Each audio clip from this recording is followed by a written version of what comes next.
They don't have mics on?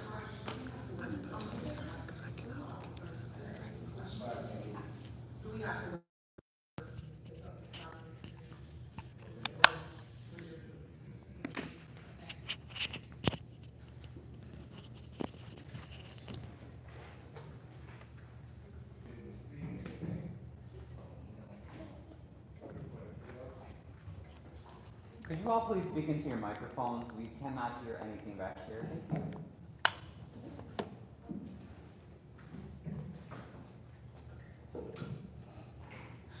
Okay, so clarification, my monthly report includes summary, on a cash basis of the monthly reports for the, bank accounts.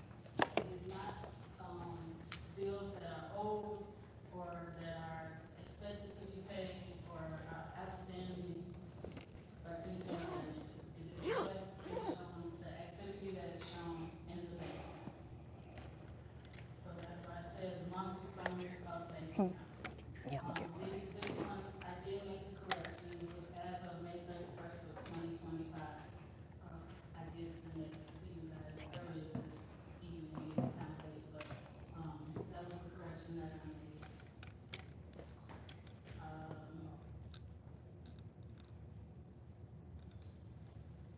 So you just want me to summarize it, or? Well, first of all, the question is, there's been a lack of, Did they give us a copy a report of the report? for some time. And I was wondering, as the chair, have you had an opportunity to work along with the controller so you all could have your numbers coincide with one another? No. No. And just,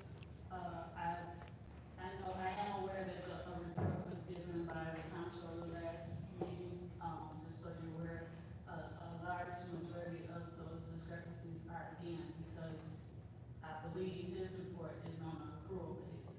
So it's based on, information that he has on outstanding checks or invoices or things of that nature. Mine, again, is solely on the bank statements and the activity that has happened. So the tentative numbers that you're reporting and that he's reporting are from two different sources. I don't know where he got his from. Okay, Mr. Lewis, you like to elaborate on that a second? No. No, okay. All right. Who is that? No, I'm talking about the dad. Oh, okay. Okay. I was trying to keep up. Now, The comptroller's the guy in the picture.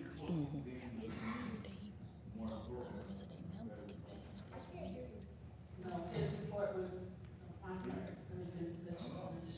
sorry, That sounds like Goofy's. All right. Kind of So you coercive. said his report, They coerce and I'm her. asking the question again so they can hear the question that I asked. Would you say that his report is a more thorough or more accurate account of the financials, with the city of Harvey, seeing that, as in your words, you're just looking at the cash flow, that you don't have the other knowledge, for outstanding that may be outstanding? No, his report is a different picture. It's a different picture, it's not the same. So I'm not saying that it's not accurate and it's not thorough, it's just a different picture. His is a more broad picture of everything that's going on as far as transactions that may be pending and again, it's on the accrual basis. There's a difference between what we actually have versus what may be owed or what may be still outstanding. Said what? Jennifer is calling. And again, I'm asking because the reason why these reports are in this committee is because we need to eventually make a recommendation to the entire city council. And if you're saying it's broad, it would just seem to me that that would be the report that would better kind of spell out everything. It's a different report. If you Use another word so I can better understand you say it's different. If you don't mind, just to help me understand.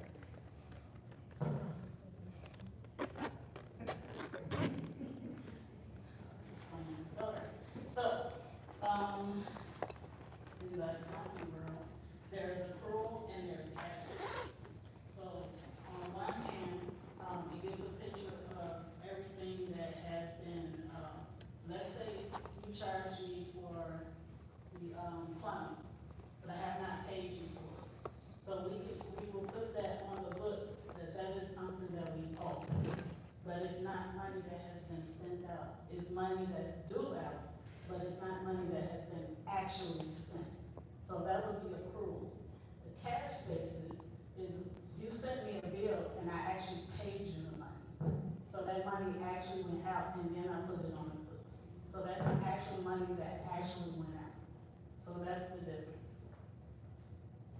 The treasurer's report is supposed to be on the cash basis, it's based on the bank accounts. So it's this money that has actually went out and that has actually came in based on the bank accounts in that activity.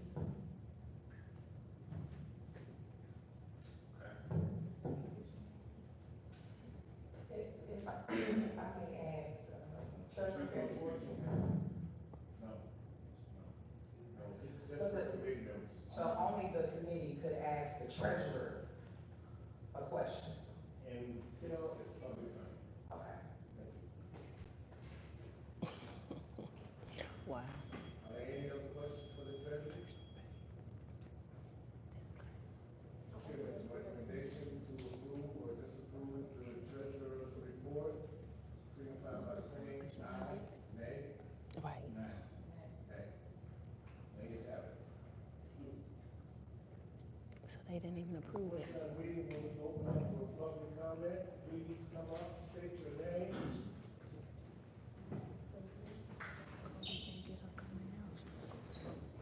I probably gotta go to the podium, which is crazy. That's beyond crazy.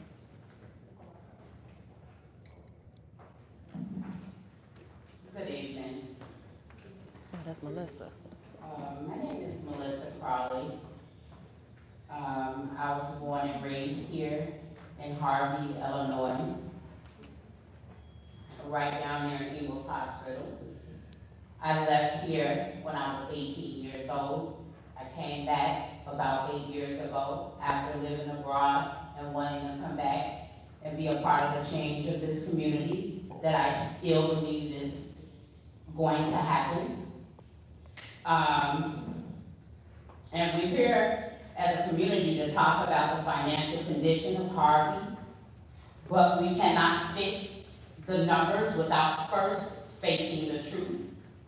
The truth is this: our city is drowning not just in debt, but in corruption and spiritual decay and leadership failure.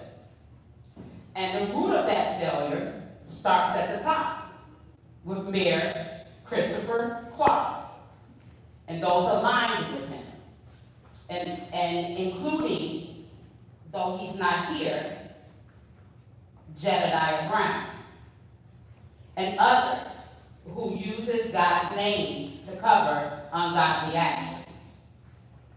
Mayor Clark begins most of his meetings with prayer, but don't mistake performance for piety. The Bible says the sacrifice of the wicked is an abomination unto the Lord, but the prayer of the upright is his delight. And that's Proverbs 15:8. Having a form of godliness, but denying its power, have nothing to do with such people. The Lord instructs you to do that in 2 Timothy 3:5. This is an apostasy in plain sight. Because when a man bows his head in prayer and then turns around and retaliates against citizens, mismanages city's funds, and silences truth tellers, he is not leading with righteousness. He is using religion as a shield for wrongdoing. Harvey is close to $200 million in debt. City workers are losing their jobs. Christopher Clark has a poor track record as an attorney as well as a mayor, and he's dragged the city into yet another lawsuit involving myself that I will be filing. So if you want financial responsibility, it is to demand the resignation of Clark. It is to demand the resignation of those who do not represent the citizens that they claim to represent. That is my public comment. There's more to come. And I just appreciate the community, those of you who did come out, so that you can start to hear the truth. And I'll definitely be out here more. Again, my name is Melissa Frawley, a lifelong resident of Harvey, Illinois. Thank you.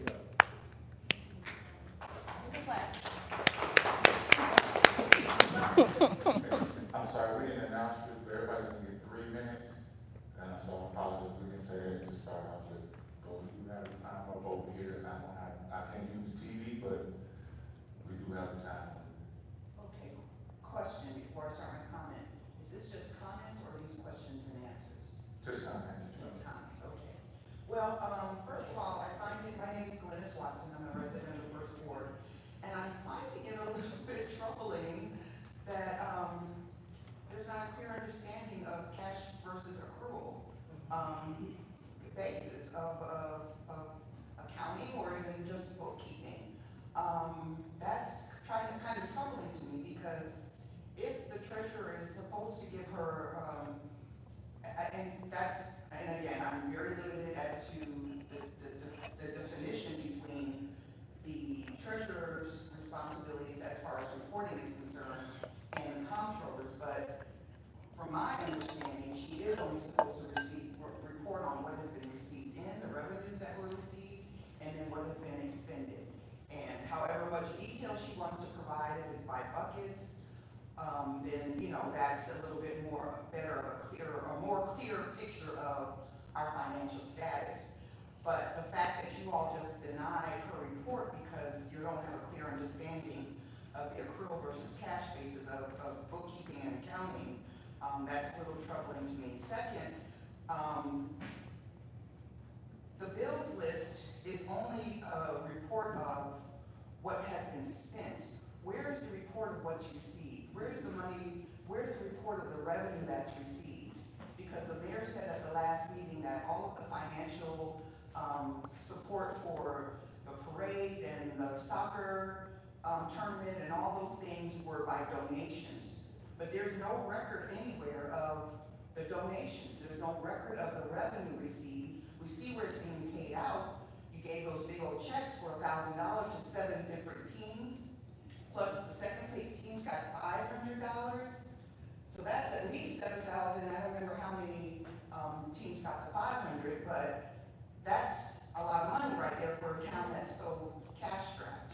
So those are the things that I would like to understand. And then second, well, that was 1A, revenues was 1A.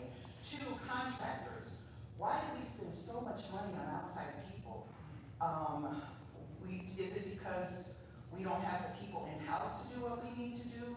Or is it just more financially sound to pay outsiders because then we don't pay employees and comp and benefits and all that other, added on. So maybe there is a financial rationale for having contractors as opposed to in-house people doing things. And then last, reimbursements. It doesn't seem that the reimbursements are done equitably, and I find that troubling as well, that some people are getting reimbursed and others are not. And I don't feel that that's a very professional way to handle things. If there are rules on the books, the rules are on the books. Thank you. Thank you for your time, man. Thank you.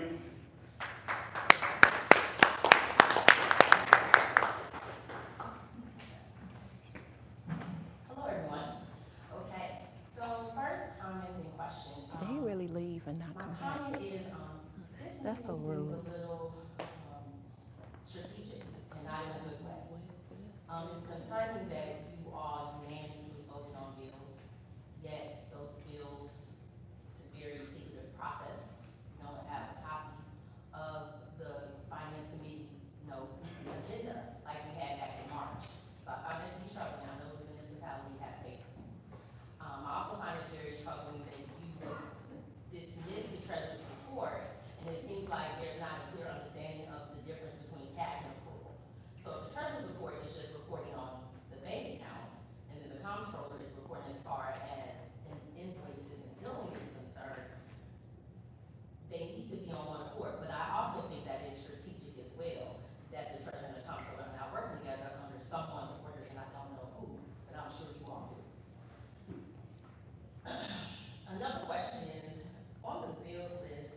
Secondly, question to the comptroller, back in the March meeting, you mentioned that we had just paid an invoice to Spirit for the 2022 audit. And yet I don't see it on the agenda if there's an update if that audit has been complete. Again, resident, as a reminder, we are 3 or 4 years behind on financial reporting that needs to be submitted to the state of Illinois comptroller. So we just paid back in March for the 2022 audit. We also have to pay for 23 and 24, and there has been no update for the 22 audit. And again, I think it's important as a municipality to be up to date and in good standing with the comptroller's office. Because we don't want things to happen like we receive funding and they take a portion of it because we're not found as a fiscally sound city. And that's not something that we want. Also, it seems like there was very little questions for all of the bills, and it bothers me because you all have been sitting in these seats for 4 years. And you all like to use the sound bites, we're so cash strapped, 140 million in debt, 165 million, everybody has different numbers. But there has never been a report about the advancement, have we paid down that debt, even if it's by a percentage. There's never any comment about that, and yet we always talk about cash. I do believe that there needs to be a reporting on that as well. Because if we are so cash strapped, then what are we doing to remedy those issues? I'm sorry. Thank you.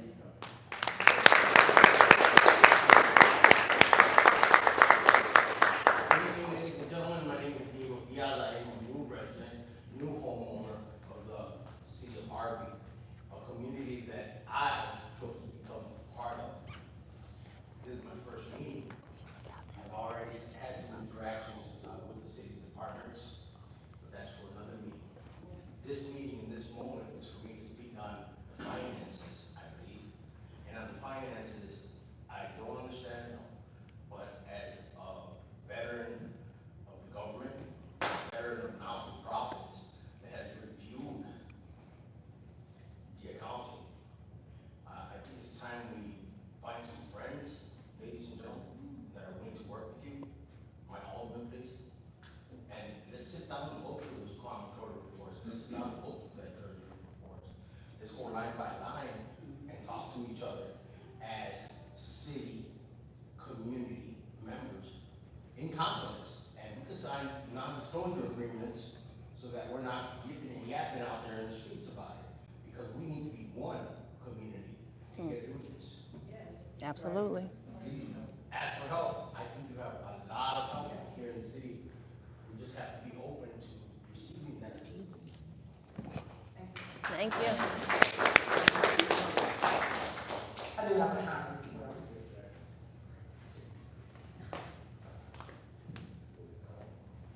Should I go here for a comment? Mhm.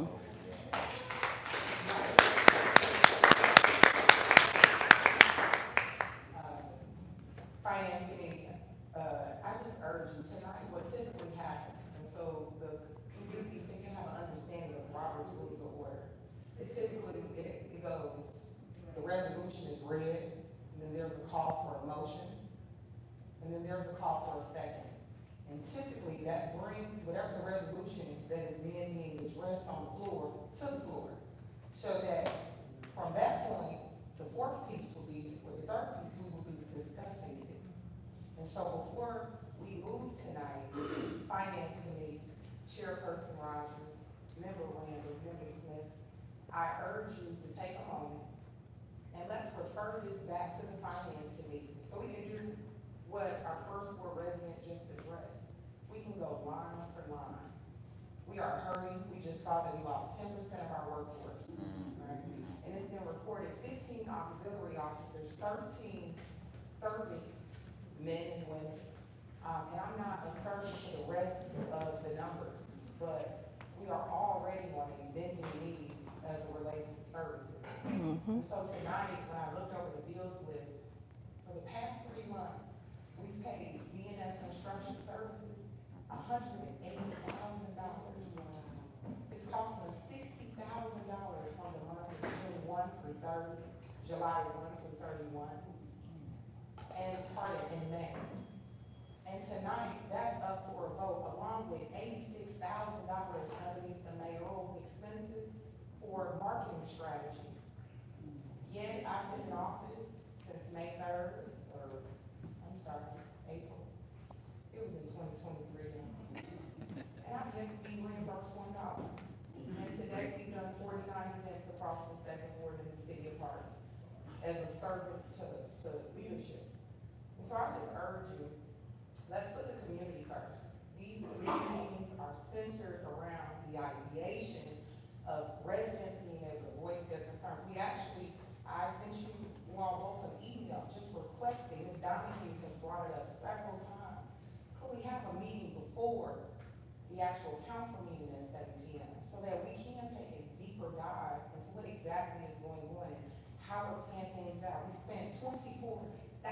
$1,000 on moonwalk junkie houses, yet we make the residents purchase their food in a food desert. We have to think about what we're doing, because we are living in bad times, and the big bad bill will be affecting us. Even tonight, Councilman, I urge you to think about even referring, the noise ordinance at $500 per occurrence. Thank you, That is the Alderman. finance committee. We need a tier system approach to economic Thank you, development. Alderwoman. Thank you. Thank you, Mayor.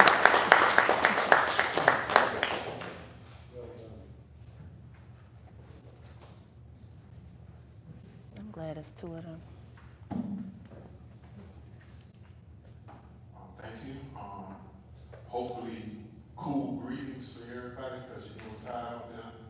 Thank you for coming out in this heat, because a lot of times people don't want to come out. We have a lot of opinions, and I just want to first say that I really want to respect the people that come on out and the people that spoke. Y'all spoke very professionally.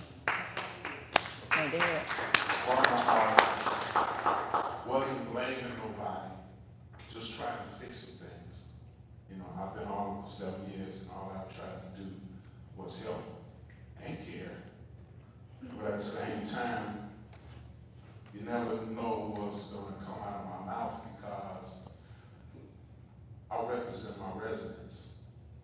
I represent the people that are not here, that passed and still talking about how come the street ain't fixed, how come these lights, these vacant houses. These are people that have left this earth, and you think I'm going to forget them because their spirits are inside me. So basically everything in a nutshell, whenever there's any type of controversy, any type, and you're paying money, you're telling me if you're going to a store and they say it's cost $100, you ask them any type of question, they ain't gonna ask you nothing, whatever, or let you sell whatever, you still gonna buy it? Thank you. No, you're not. You're still gonna pay it? No, you're not. If you're a good salesman, you convince them people how good it is for it, and you make them people comfortable. I think, first of all, I like to say, I love my job. A person that loves what they do a better job at it. Okay? I'm not under any type of scrutiny or any type of pressure where I have to make decisions where I don't agree, but I gotta go along with something. And not accusing nobody of anything. This is just basic life. Outside of council, this is just basic life. I speak from my heart, so it's gonna tell me what will come out of my mouth. I am deeply concerned when questions are not answered, and I can't even get the information to my residents. We just laid off workers from the street department where we need to be hiring. We just got hired police officers, and we're laying them on. What's the state of mind of how we're gonna get through this? This should have been a special meeting. I'm not gonna tell the mayor how to do his job. Just as the alderman, I just ask for respect that I can just explain it to my residents. Why put me on the spot? Then if I get to talking, I'm saying something wrong, or if I listen to what the people on the streets, they start getting their own opinion, that's when unnecessary rumors get started. You know, people need to understand that we work for the residents. Yep. Period. We got our votes in. I'm not gonna take your vote and then change my mind. I'm gonna do this, I'm gonna do this. Or I'm gonna take your money and tell you how to spend your money. Thank you.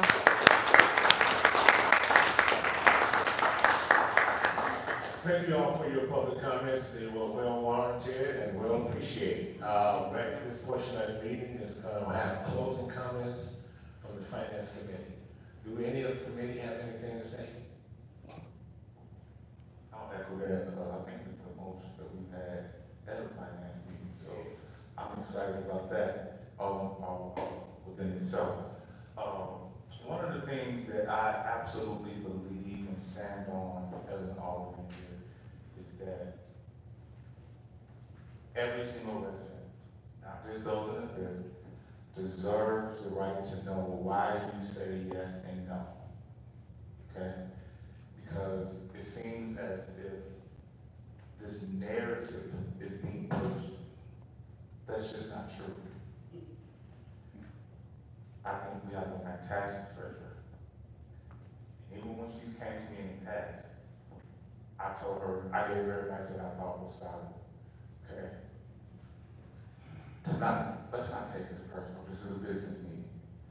And the only reason why I can't tell you nobody else, because this ain't no scheme, we didn't go out to dinner and make all this up and say this is what we're gonna do. No, we didn't do that. When I'm asking those questions to her, number one, I did it for two reasons. To give more information to the public. I know some cash in here, I know that, but that doesn't mean everybody in the room does. Now, why did I vote against the treasurer's report? Because Mr. Williams has a more, she said it herself, more comprehensive report. Why wouldn't you want to put into the record more information? We got everybody coming up here talking about the finances and where the money going, and his You can't use report both. was more detailed. And that's no disrespect to her. It's not. He don't I appreciate understand. everything that she did, but that's why it was a discrepancy. And it may not be her fault. She said you don't have access to all the Fucking accounts, she idiot. doesn't know what's outstanding. So, to me, that was the better route. Had nothing to do. Just a moment, don't do that, please. So, anyway, Don't tell the I'll truth. close with that. I hope everybody stays for the next meeting. And if you have any questions, as always, my number is 708-990-8012. You can also go on the city website, you'll see my email. Or if you see me just walking out the door, come on up, ask me a question. You don't have no need to assume anything. You can ask me.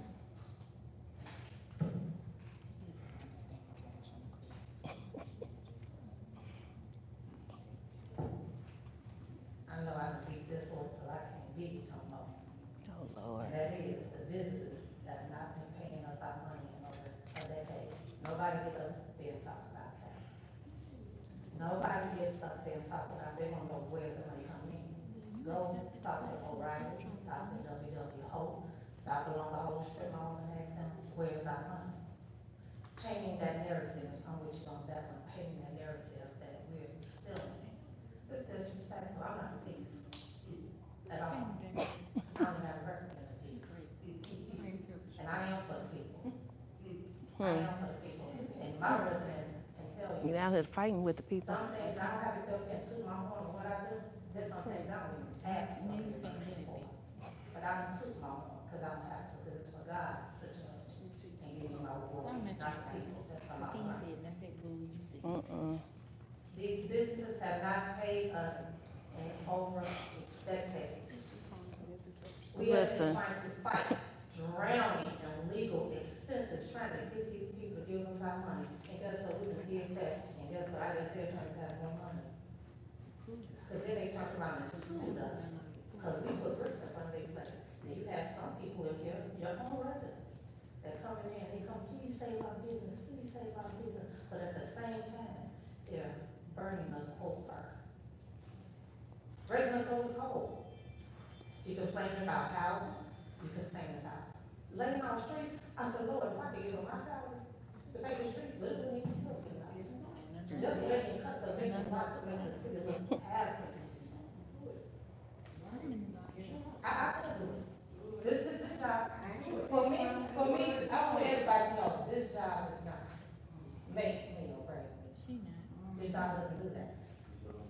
I'm not gonna stop, cause I don't have. How many minutes she get? I came here because I grew up in Harvey County too. I remember what it looked like. I remember when white flight happened. I remember all of that. I remember when it was, ice cream city. I remember when over there. Now she trying to be like Chappelle. I remember all those things. Saying she's so Harvey. And now I understand sometimes why our people have moved. I got 35. I see why people are moving, because they tired of fighting with our own kind that live here. And see, this is another thing, this is why we Right. work together, we have some of your residents that live here, they come here, we disrespect one rule, we don't do that with them. You know, so that's what I'm saying, we allow everybody else to speak their time, allow everyone else to speak theirs. I respect your concern and your opinion, I just don't say that. So again, if we can just all get together, get in front of the business and where's our money, or at least stop doing business with them. Have a great night. Thank you very much. I'd like to, first of all, address, all of the city council members. There was some things said, and I don't want anybody to take anything personal. I think that this entire council works diligently and works hard in regards to the citizens here in the great city of Hartford. The gentleman who spoke to say he was a brand new resident, you may not remember me, but we had an opportunity, I met you downstairs. There was a comment made about some aldermen may be forced into making a decision that they don't want to make. Well, I can only speak for Alderman Rogers, and Alderman Rogers would never be forced into doing something that's not right on behalf of the residents here in the great city of Hartford. I lived on the same corner for 51 years, a long time before a lot of you young people when they were born, 1976. When the community was lily white, not to say it was better, but it was lily white, and I've seen the transitional period that our city has went through.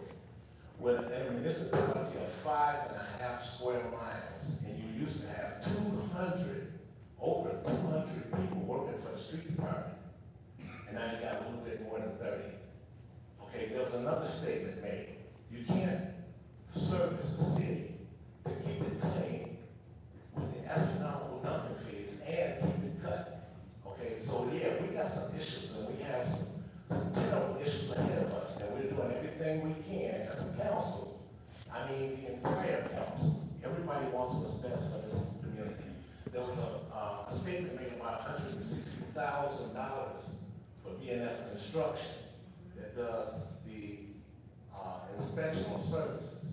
Okay, the reason we don't have, well, let me back up a little bit. I used to be an inspector here in the city of Hartford. Who running this meeting? And I passed the Illinois Municipal Code, but there's so many people that can't pass it. It's a very extreme, difficult test, and people just can't pass it. So we have to outsource our inspectional services department. And $60 a month, when you got 2 to 12 inspectors riding around the city, it's nothing. $60,000 a month is nothing when you got that many people that you have to employ. And believe me, they are at the tip of my finger, and I do call them. If something is out of line, if somebody has excessive trash and debris because they were too lazy, they asked their alderman for a decent trash receptacle, and they decided to put that plastic bag out there for the dogs and the raccoons to tear open, then that's what my job is, to come in and educate them. You ain't gonna find one, just go to the 6th Ward and ask anybody about my accessibility. You'll never get a voicemail. Anybody in the 6th Ward can tell you. I answer every call. And everybody ain't calling to say, good morning, Alderman Rogers. Some people are pissed off, and they want, and they express that. But I'm here. I stood on your front porch and I asked you for your choice, and I asked you for your vote, and you gave it to me. And I showed you, and I'm still continually showing you what we're doing. I'm happy with this administration. A lot of people may not be, because I can see movement. You put your car in the shop and it sits there for 2 weeks, and the mechanic hasn't even raised the hood. There's no movement. I see movement with this administration. We're legislators. We get the same information, all of us, but we are not the executive branch of government. I can't tell the police department, the water department, the street sanitation department, the fire department. I can't give them any directives because that comes through the mayor's office. But I do work along with them, and I know the proper channels and networking and how to do that and what to do in order to get the services done. Yes, ladies and gentlemen, we're suffering. We are suffering. And somebody made something about they didn't get a report. When we took office in 2019, we were $164 million in the hole. It's what we inherited. And if you look at Channel 2 News a few days ago, it said that we were 149 million. Do the math. It's been taken down. This administration is working diligently. Okay, all we're asking is that we work together collectively as a community. Thank you all so much, and thank you all for coming. I hope everybody stays for the regular meeting. Okay, Mr. Lewis, you have something? Yeah, I just want to make a comment, brief. I served 2 administrations here in Harvard over the last 12 years. At the pleasure of the mayor for the benefit of the citizens,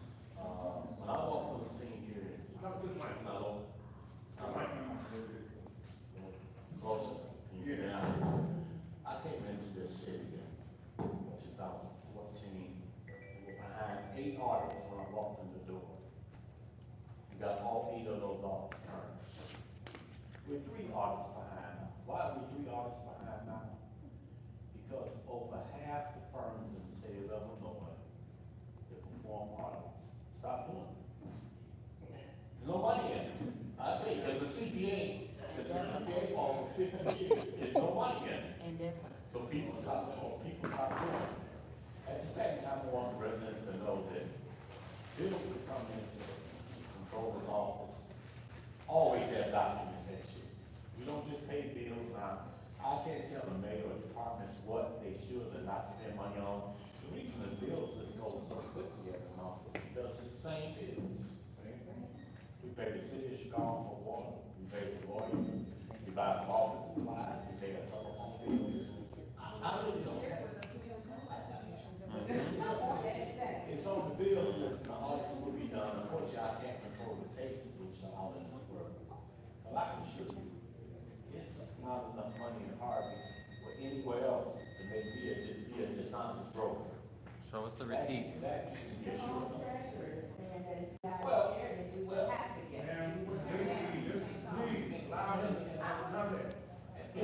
And I'm not gonna get this public about the difference between the treasurer. Because he don't like Melissa.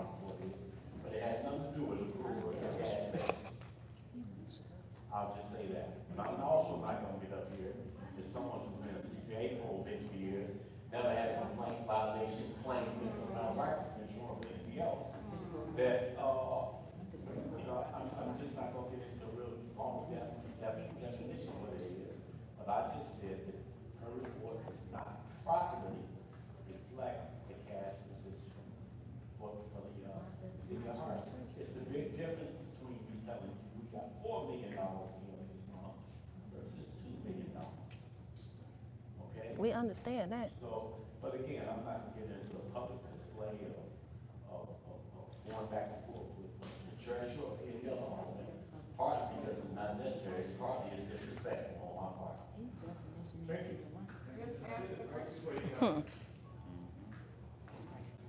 All right, at 6:53, we're gonna adjourn the meeting.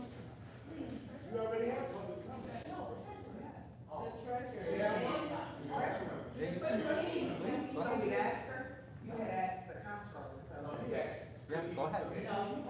This was not debatable, the controller asked me. It was the treasurer should Judge have. Virginia, if you'd like to make a comment, a closing comment, you're more than welcome.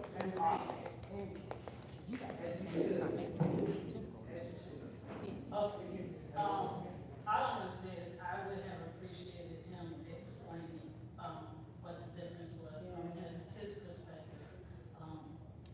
Just for everybody's clarification, not to upstand me or anything like that, just to give clarity on why there is a difference. That's my concern, and it is my concern, and has been my concern. I will keep trying to report what I have and the information that I have, and that's all I can do. That's all.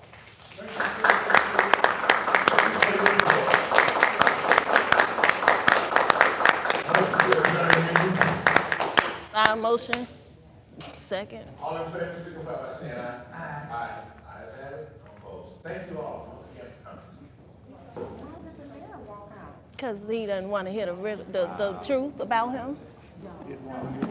He didn't want to hear the truth.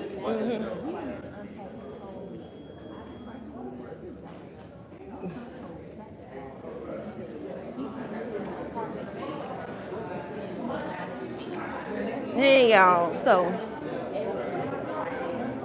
the next meeting is starting at 7. So that was the finance meeting, and basically they didn't go over the finances. So we have no finance report. We don't know where the money is coming in, where the money is going out to. We just have like the normal bills, but we're not getting any extra bills to see who is actually donating, who's not donating, what grants we receive, or I'm talking about what grants they received in Harvey, what grants they didn't receive. So there's a lot of different things that still have to be answered. So the next meeting, we'll see how this goes. Beautiful. How you doing? I'm good. How are you? Thank you.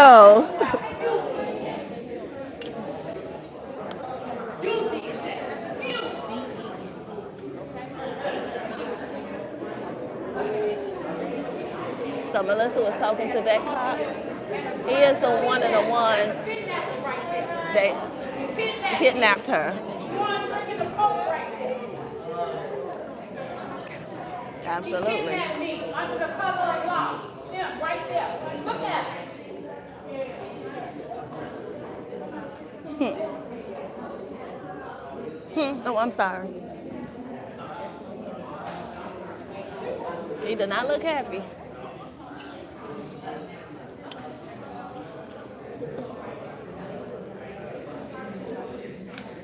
Ooh. Boy, I'm glad it didn't crack. That would have been ugly. Oh shit, it's hot as hell in here, y'all.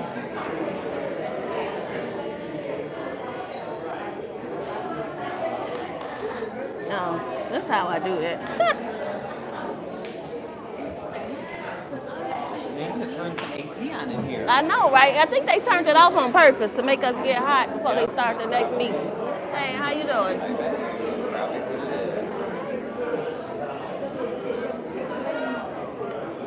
It's so hot. It makes my phone run hot too. Okay, what is it? 28? No. I'm just thinking. You brought a breaking it up, you know, I'm starting to. You got a battery pack? So on the those township things. I left mine at home. I'm so happy. But yeah, I got a plug. Hopefully my phone will last. Yeah, I ain't going nowhere. I brought this. What kind of plug you got? I got this.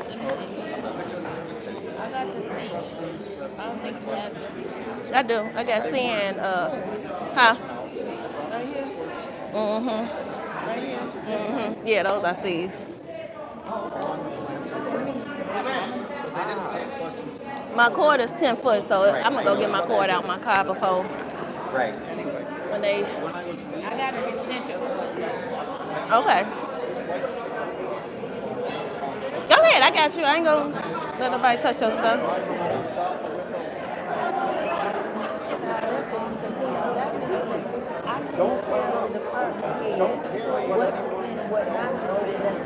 Because he a whole fucking lie. He a whole lie.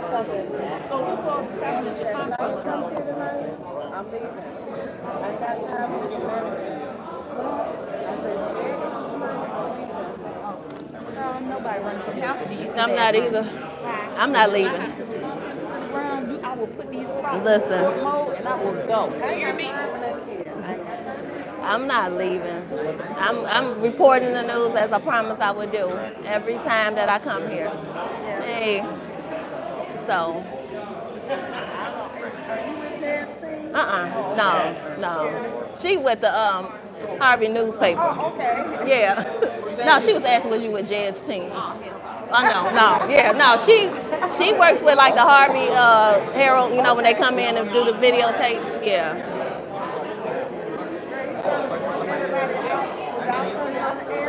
I know, right? Because he turned it off as soon as he left. You noticed that? I don't know. Yeah, when he left, the vent stopped working, and then it just started getting warm. He did that on purpose.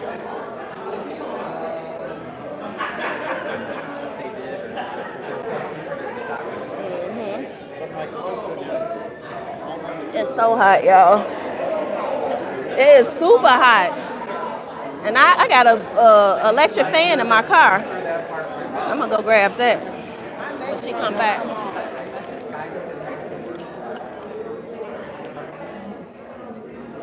So we in an intermission, y'all, just so y'all know. This is the space before the meeting, sort of say.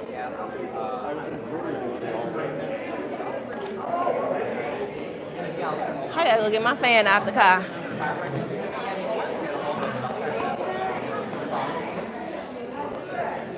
It is super hot. Listen.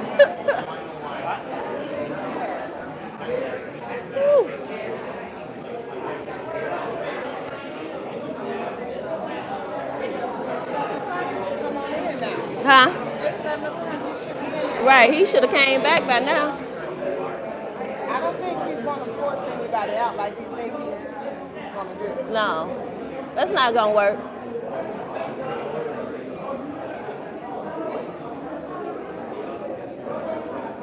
We can stay in the heat.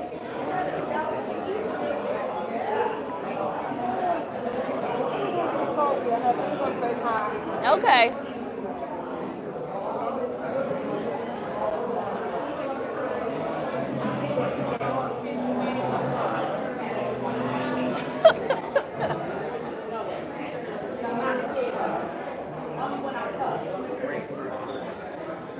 Hey, love. Hey, beautiful, how you doing? I'm good. How are you? Come give me a hug. She didn't even hear me.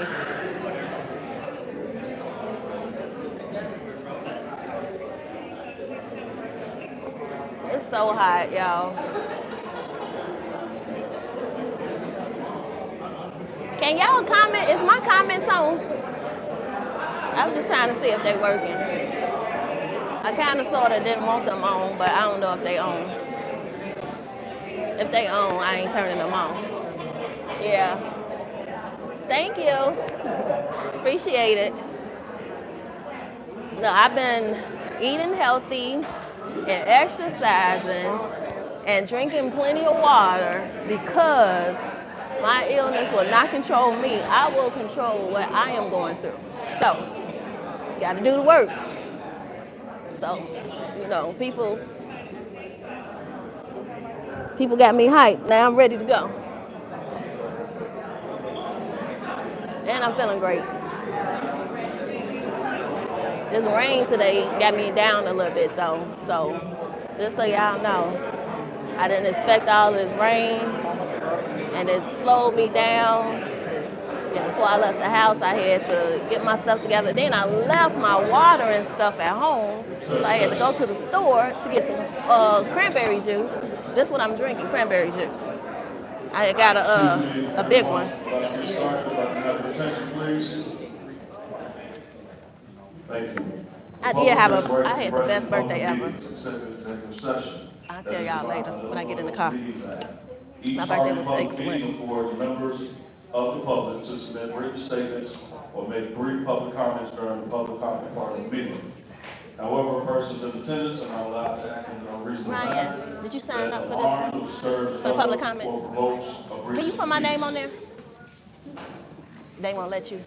Okay. This can include making loud or unusual noise, clapping, speaking out, or interrupting during the city council meeting. One may not impede the performance of official duties. If any person acts in a disorderly manner at a public meeting and persists after being warned, the mayor is the chairman and order that person to withdraw. The meeting is about to start, y'all. If the person Let me put it back up. be removed and fined. Disorderly Learn how to conduct use is part this of a thing. public meeting that involves disorderly conduct at a public meeting in Illinois involves any unreasonable behavior that disturbs others or disrupts the meeting and is subject to removal and penalties if it persists after a warning. This also includes city employees and council members.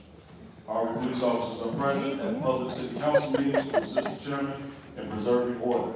If any person is ordered to withdraw or leave the meeting by the mayor and refuses, that person can be cited and criminally charged with disorderly conduct. The Harvard Police can escort the person out of the building. If the person refuses to leave and physically resists the Harvard Police, that person can also be charged with resisting arrest.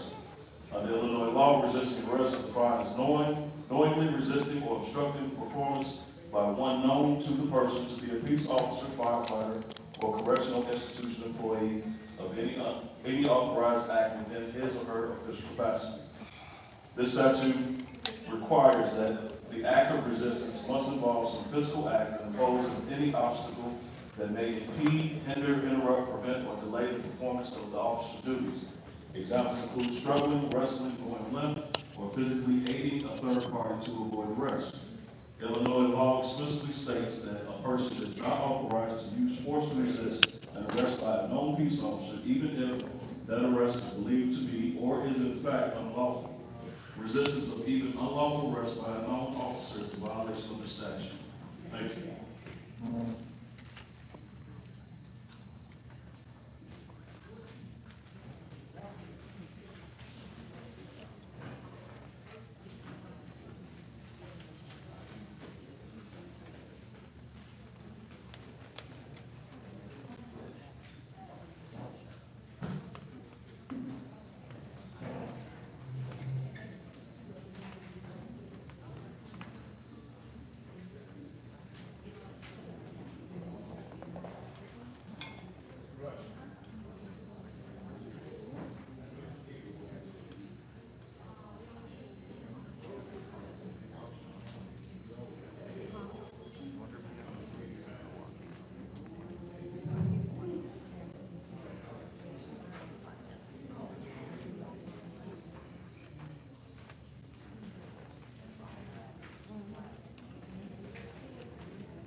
We call this meeting to order. This is the City of Harvey Council meeting dated Monday, July 28, 2025. It is 7:10 p.m. And all the persons present, please mark yourself as such.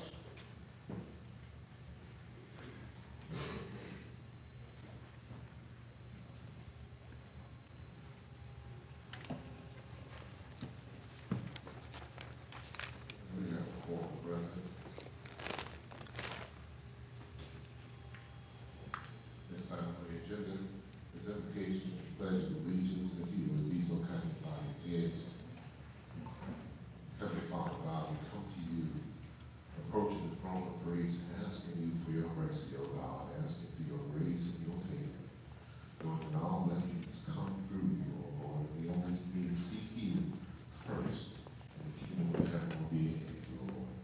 We ask that you will continue to guide us and bless us, O Lord, and that you will bless everyone who is here at today's meeting, and you will bless those who had intention to come but were not able to, and that you will inspire others to be involved in the city in which we love and which you oversee, O Lord. We ask that you would bless this council so that it may continue to do the work, not the work that is what they want, O Lord, because it's not their work, but it's your way and it is your will. And we ask, O Lord, that you will keep this council in that frame of mind, and that while you are doing so, O Lord, we ask that you allow your spirit to just fall down upon this city, fall down upon this room, O Lord, so that we may feel you, that we may know you, that we may receive you, O God, that we may continue to give you praise, to give you glory, and to magnify you. This we ask in your Son, Jesus' name. Amen. Amen. Pledge allegiance to the flag of the United States of America, and to the republic for which it stands, one nation, under God, indivisible, with liberty and justice for all.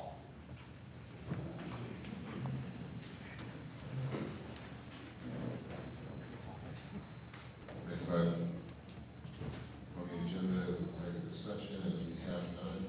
We move forward from number 4 and 5 and move directly to number 6 on the agenda, which is the approval of minutes 6A, dated June 23rd, 2025. Chair will entertain a motion. I have a motion from, excuse me, a motion from the 6th and the second on the 3rd. Is there any debate? Hearing none, we can cast your vote. I don't trust people sitting behind me that I don't. I don't know.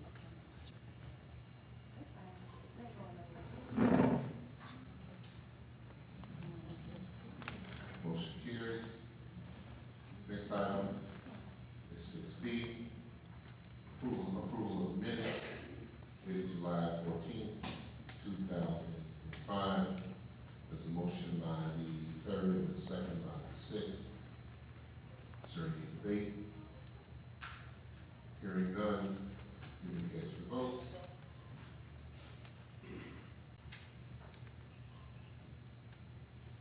carries.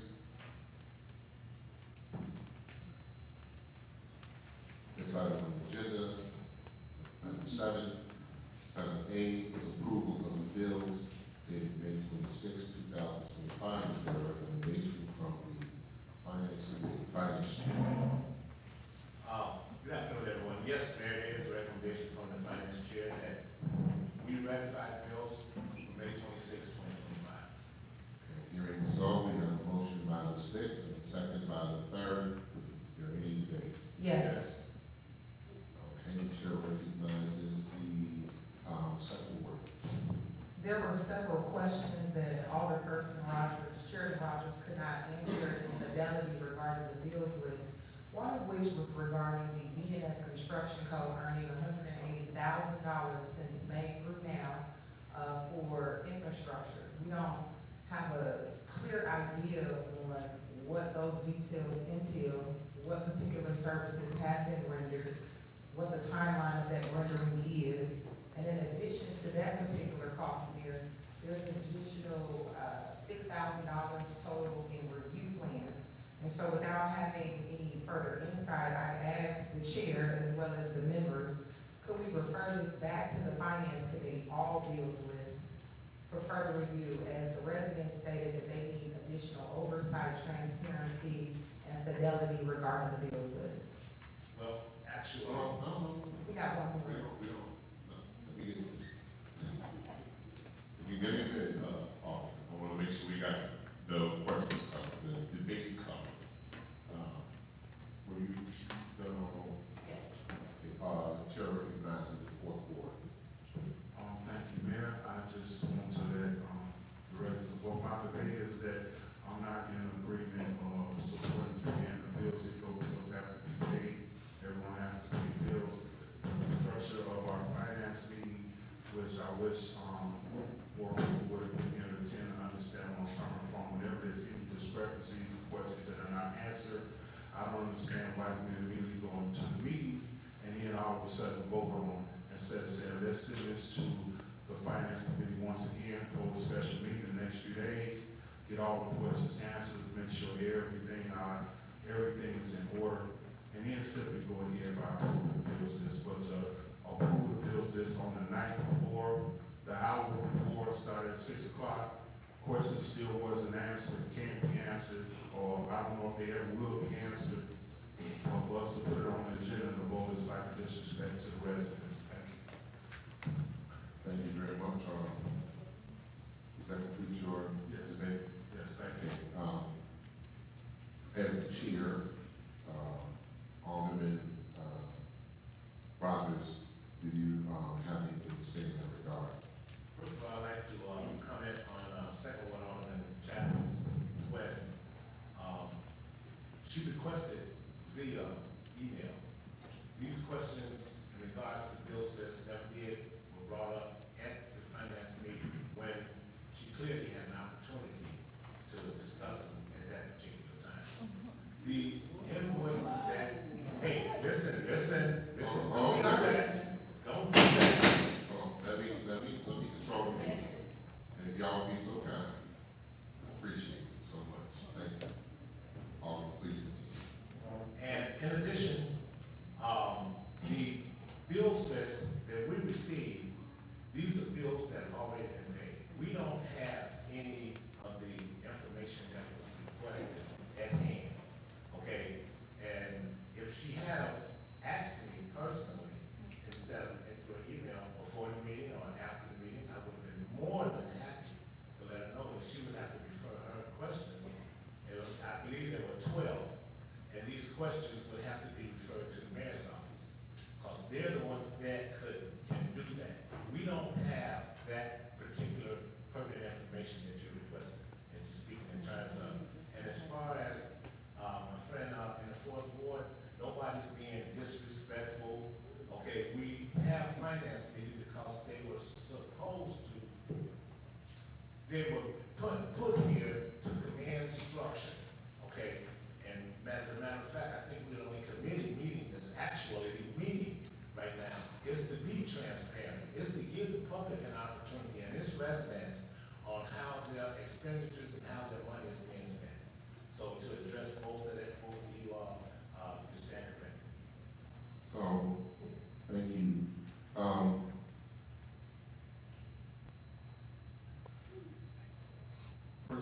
question regarding B&F Construction. B&F Construction is a vendor of the city. They actually are going to do the inspections, for the city, both residential and commercial. And so, I'm not sure exactly how many of who voted on it, but this board, this council did approve a contract with B&F Construction. And so that's why they're being paid for the work that they do. And so many of the, not all of the inspectors that you see, they come from B&F Construction because they are a vendor of the city. So that's one. Two, just for clarity's sake, so the finance committee had its meeting. The finance committee voted to move this particular item to the full council for a vote. So, the finance committee did its job, and now it's time for us to do ours. And that is to take a vote. If there is no additional debate from any other members who have not already made a comment of debate. Hearing none, you may cast your votes.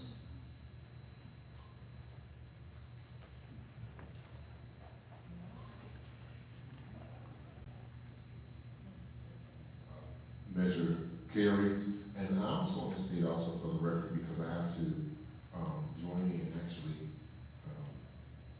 with Alderwoman Chapman, because she did send the email over, and in my email response, one of them, I told her that she should forward this to the finance committee. So that may be, I'm not 100% sure, that may be how we ended up going in the direction that it did. All right, so next on the agenda is 7B, approval of bills dated June 23rd, 2025.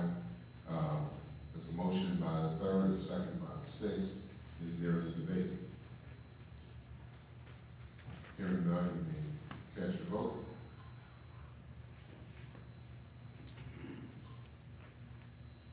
Motion carries. Next item, 7C, that is approval of bills dated July 28, 2025. We have a motion from the third and second from the sixth. Is there any debate? The chair recognizes the second ward. This question was also posed to you, Alderman Rogers, as well as the committee members. It was regarding two particular line items, and one was a $19,000 payment that, as you mentioned, has already been paid out, correct? Because these are bills that have already been paid out that we're voting on, correct? Knowing that I'm certain that at some point we had to know that 10% of our staff will be laid off. And in planning, or in a contingency plan of planning for that particular issue, I wouldn't think that we'd be spending $19,000. I think it's great. We need all God's gospel here in the city of Harvey. However, we have to figure out the best way or practice for measurable spending. And these were one of the questions. How did we arrive to hosting a gospel concert? I haven't seen a public advertisement for it. Perhaps it's on the way. But that's one question that I did ask you. Another one was that we spent $24,000 on one vendor, which was the moonwalks. And while I think that that's great, we need festivity to continue to create camaraderie, we sold food, and we don't have a grocery store here. So I'm just saying that $24,000 could have been allocated to feed families. Most are about 5 in each household across Harvey. And so we need some understanding on just a basic practice. How did someone come to you, Finance Chair Rogers, to confirm that this was okay before we decided to move forward? Since you did mention that all of these bills have been paid. Excuse me. So this is the question and answer session as far as that's concerned. This is debate. Just want to make that clear. However, I did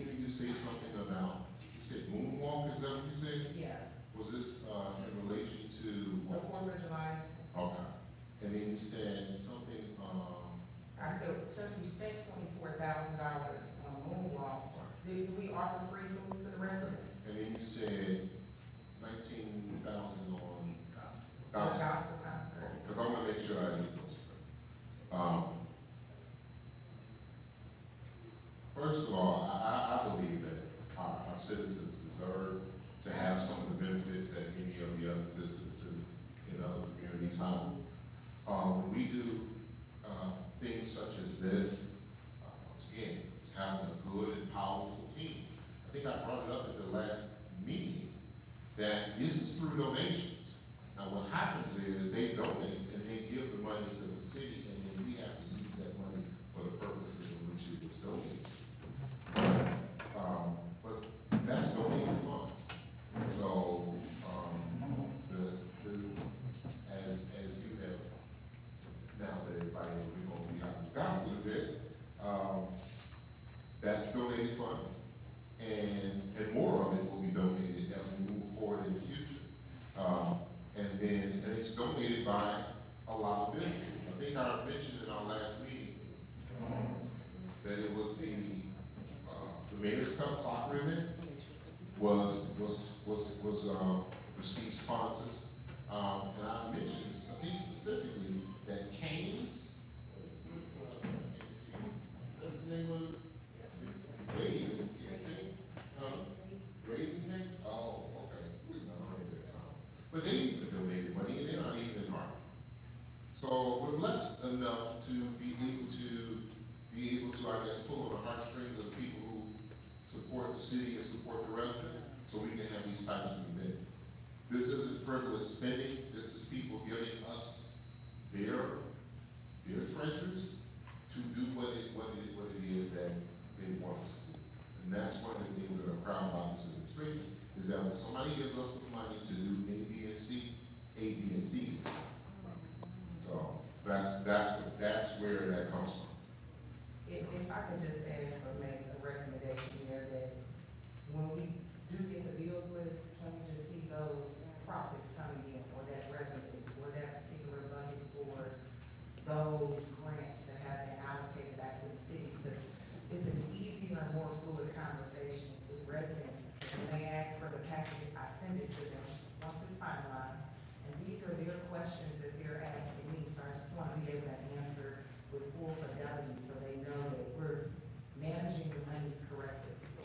Okay. Well, I'll discuss that with my team. Find out if there's something that we can do to help facilitate that. The chair recognizes the first ward. Thank you, Mr. Mayor. My form of debate is that when companies or businesses or whoever donates to the funds, the check has to be written up from the city for insurance purposes and liability.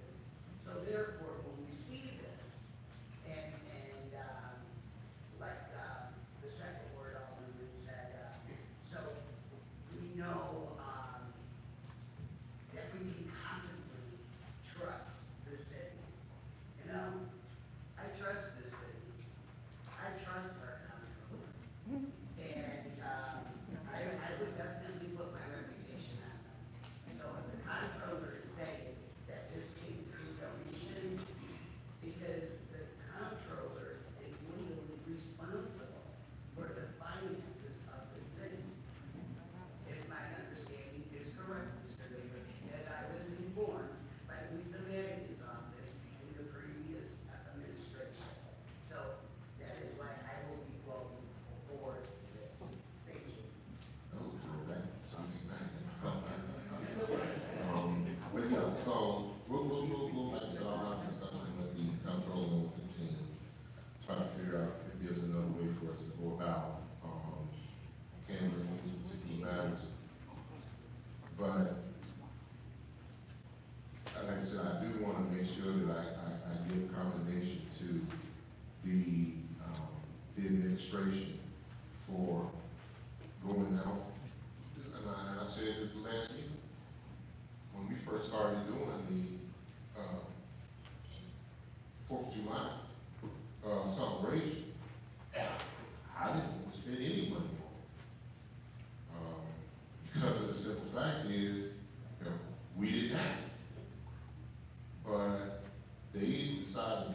going to show me, and then they were going to go out and they were going to, basically ask for contributions to be able to get the money that was necessary. And we had a great 4th of July. Yes, we did. And the gospel show will be just as great, all right, all right. It'll be just as great. So, we do have the motion in the second. So, if there is no other debate, you can cast your vote.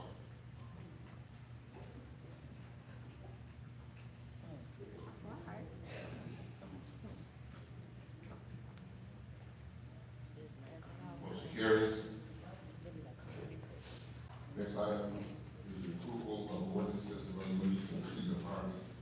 8A, old business, none, and 8B, new business. 8B1, motion to approve the release of settlement agreement between McIntyre and the city of Harvey. This motion authorizes the agreed upon settlement and release claim number 22G93M0888083 for the McIntyre versus City of Harvey lawsuit under case number 2023L066064. Chair will entertain a motion. I have a motion from the third and the second from the first. Is there any debate? Hearing none, you may cast your votes.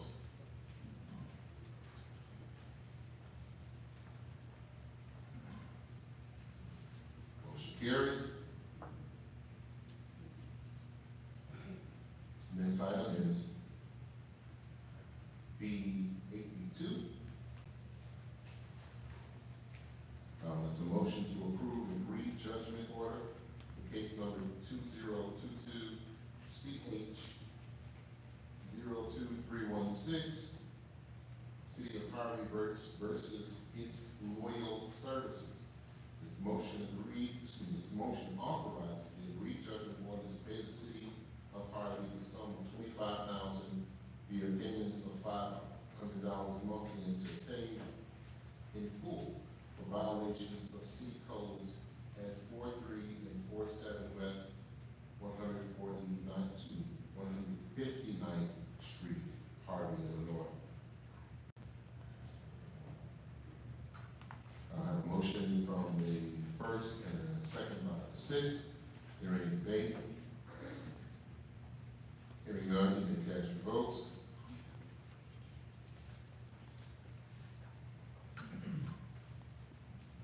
Motion carries.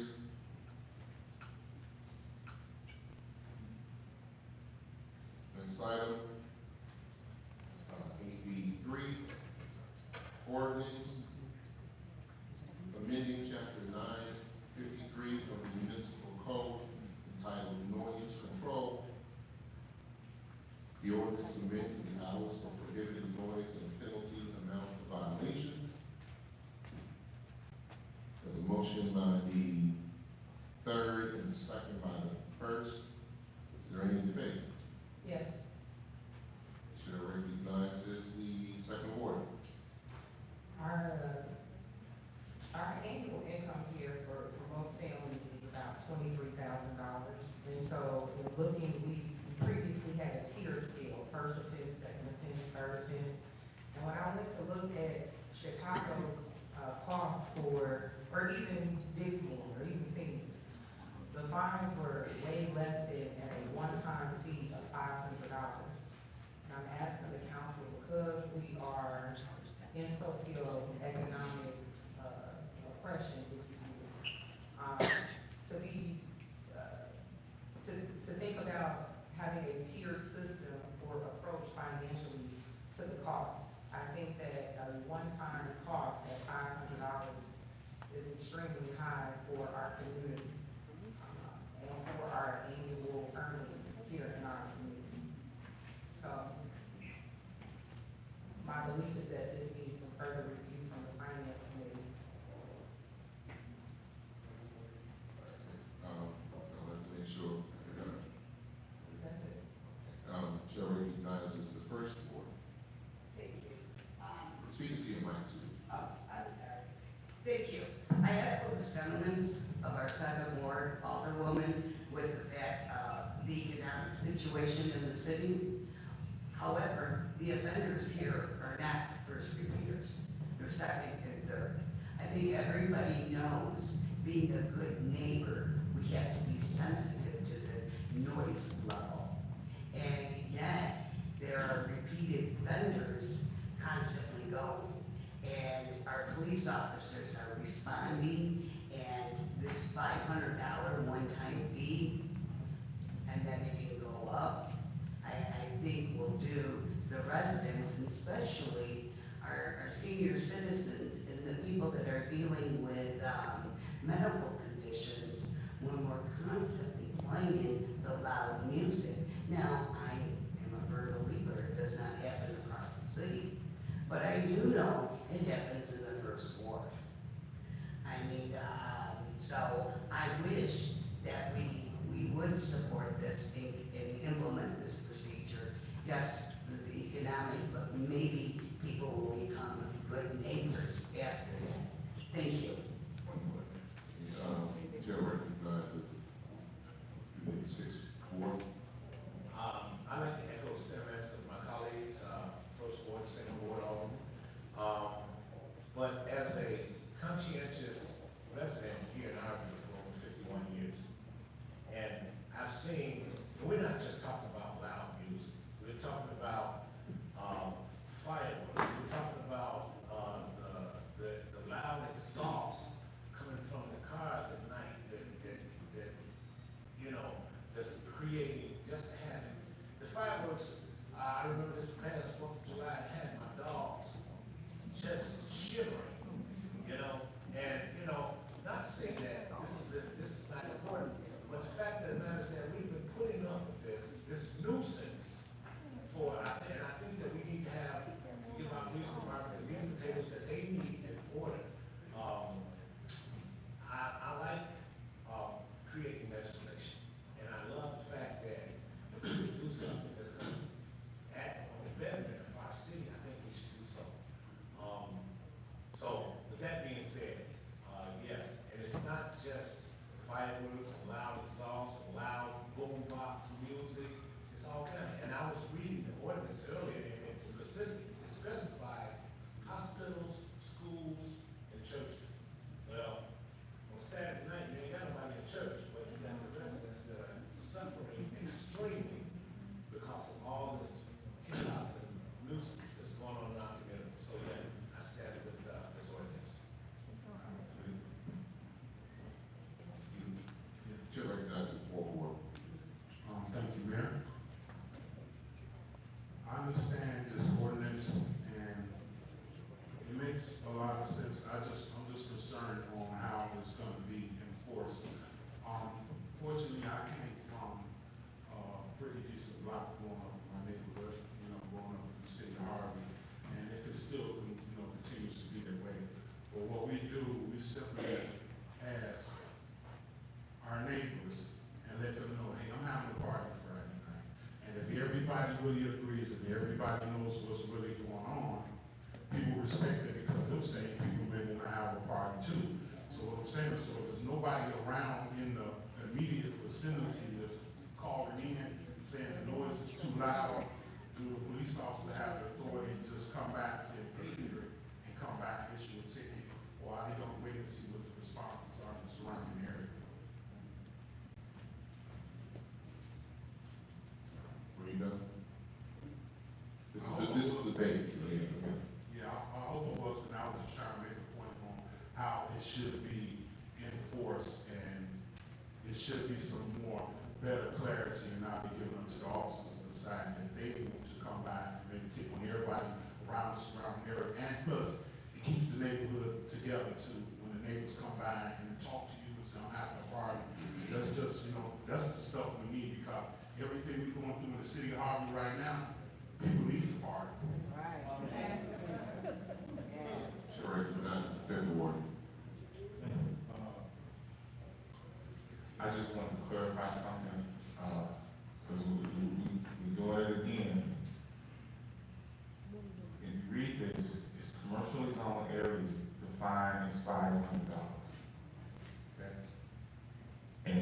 75 in residential. So I just don't want to go out there like we just wrote an ordinance to where if you do violate this ordinance, you get $500. Unless you consider your house to be in a commercially zoned area, okay? But it's not. The legislative committee worked really hard on this ordinance, and it comes as a direct reaction from residents. I also looked at other ordinances from other communities, okay? And one thing that I started to notice is that this is really a common sense ordinance. People come into the city of Harlem and think they can do whatever they want, but you wouldn't do that at home. It does not dawn on you that maybe I should sit in front of this house, okay, and let my trunk rattle while drinking some Hennessy. Nobody wants to hear that. But you wouldn't do it intently. This is common sense. If you are not financially able, then one thing you should do is obey the law. What we gonna do? We gonna get rid of all the stop signs because people can't afford to be? No, stop. All right, I want you, I love you, but we have to still make sure we maintain some control.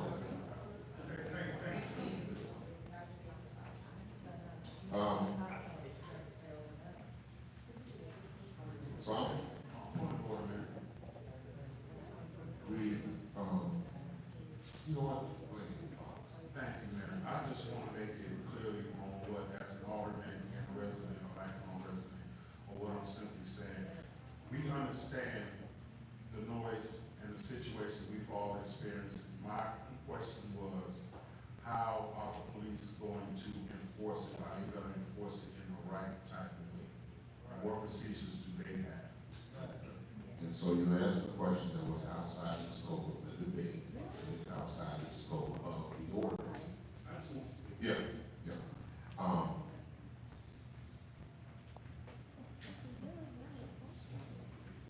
So as far as this is concerned, so if I can add, even though I don't have a vote in the matter, yeah, as the mayor,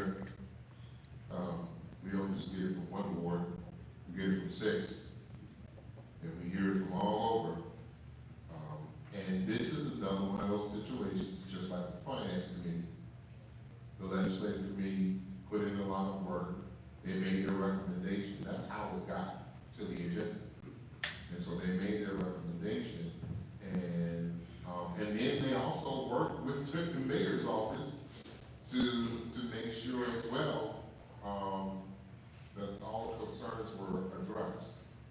So once they do that, it comes here and it's up for a vote. But, excuse me, when we got into office in 2019, one of the first things we did was we eliminated or abated all interest, all fees, all penalties, and the water bills. That was one of the first actions that we took. We also went ahead and we reduced the vehicle sticker from $50 to $35. So we brought that down as well as the senior amount. It was 15 to 6. We brought it down as well. I do agree that there are certain issues that for all intents and purposes, if we can avoid placing those burdens on our good, salty earth, taxpaying, family raising, going to work, citizens here in the city of Harlem, we can do that. We want to eliminate that as much as we possibly can.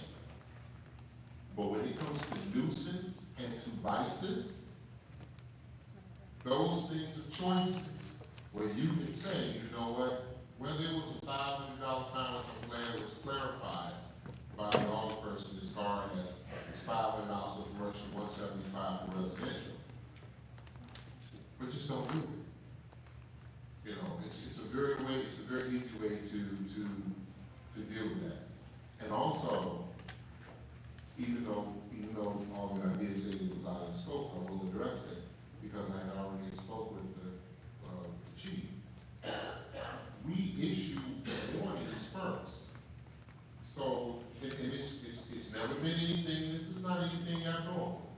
You know, we go to the house, you know, and you tell the person, hey, look, you know, because then you can tell if they're doing it because, so the police officer has to come back. Well, now, we got something we need to discuss, you know. But as much as we all care about the city, and as much as we all care about the people, I don't think there's anybody in this room, and I don't believe there's anybody on this council, that is intentionally trying to penalize people for the sake of just penalizing them. These are things that we get constant complaints on, and we constantly have to deal with all the time. And as it's like with the, what do you call it, with the alarm systems. Just fix the alarm. Don't make a police officer have to come back and forth to your alarm call every day because you didn't want to fix the alarm magnet on your window when they've already been out there 1, 2, 3 times.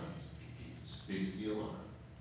You know, and if anything, that is your civic responsibility as a member of this community to take those things into consideration as well.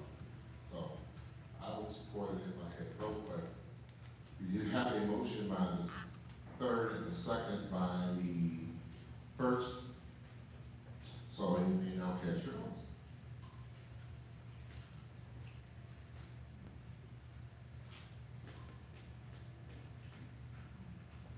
Motion carries. That's ordinance 3514, 3514.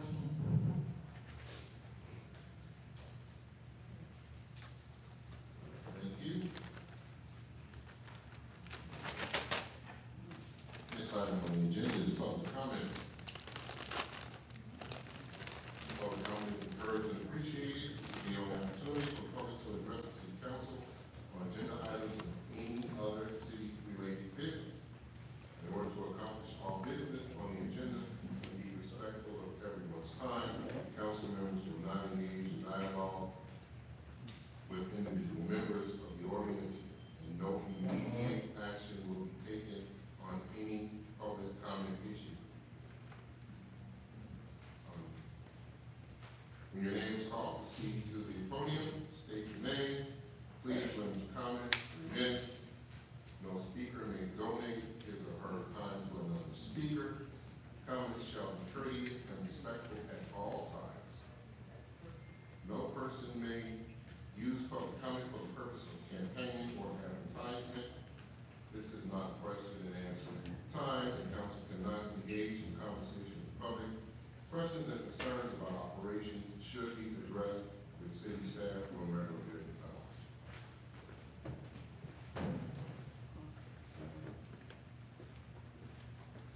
First, for public comment is Melissa Crawley, followed by Chappelle Hooks.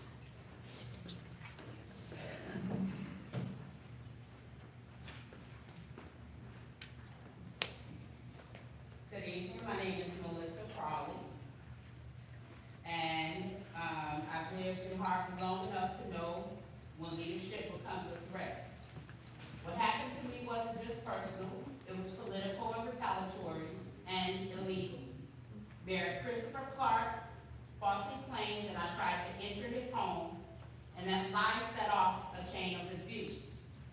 I was dragged out of my home barefoot, locked in a filthy cell, then forcibly sedated at Ingalls Hospital, treated like an animal, treated like a criminal, with no warrant, no crime, and no medical cause. All because I spoke up against him. All because I showed up to his house in protest. Mayor Clark, you said you had video that could show me entering your home, or at least trying to attempt to enter your home. It's been weeks. Where's that video? You can't produce it because it never happened. You didn't tell that your ally, Jedediah Brown, made threats online. You didn't mention the alias that you often use during political disagreements, Cookie Ross. You didn't mention any of that. Let's talk about Jedediah Brown, who's here tonight. At the last meeting, he left under what appeared to be police escort. He's seen on video committing mob action in the presence of police officers. A seated councilwoman, Talani Smith, who swears she's unbiased, her own niece was also arrested at that brawl. Yet again, no consequences. I was actually held longer for doing nothing. You hide behind "that's not my ward," Tyrone Rogers, but your vote affects every ward, and your silence is complicity. Mayor Clark opens these meetings with prayer, but God sees through empty words. James 1:27.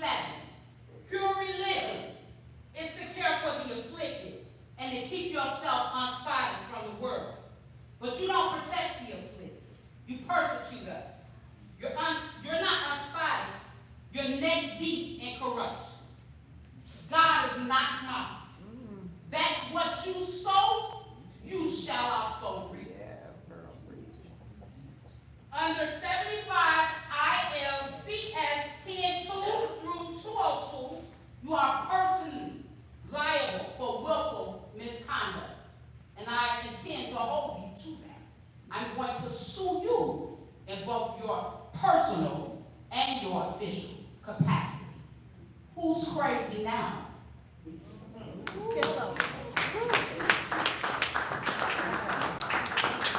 Wow. Thank you. Next is Bill Hooks, followed by,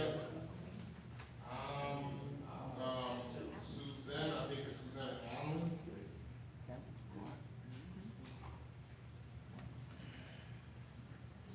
Hello, everybody.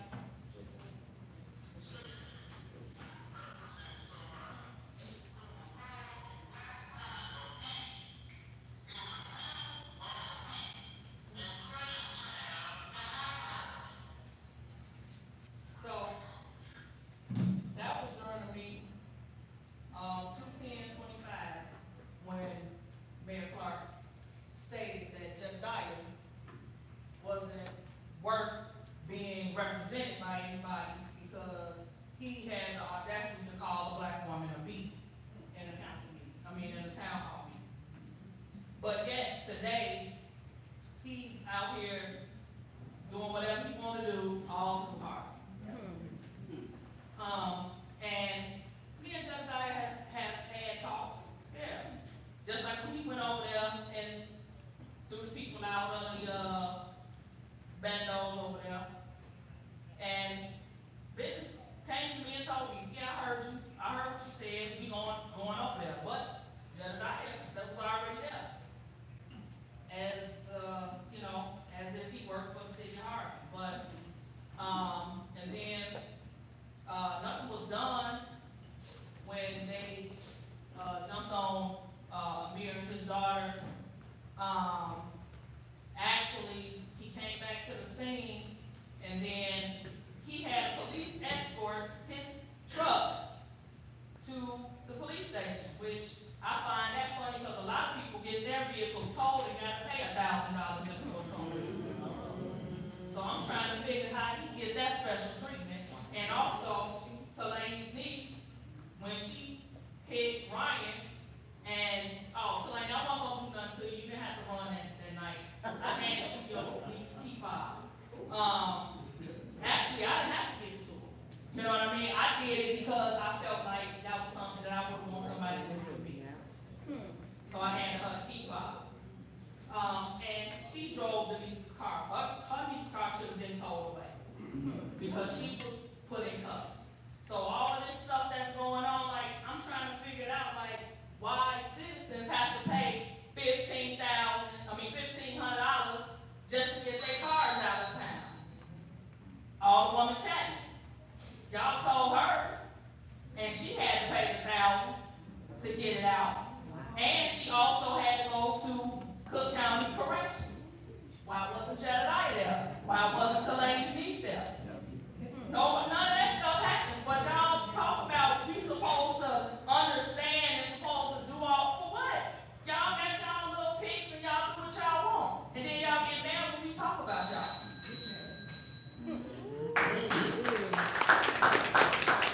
Next up is Ms. Allen, followed by Lance James Watson.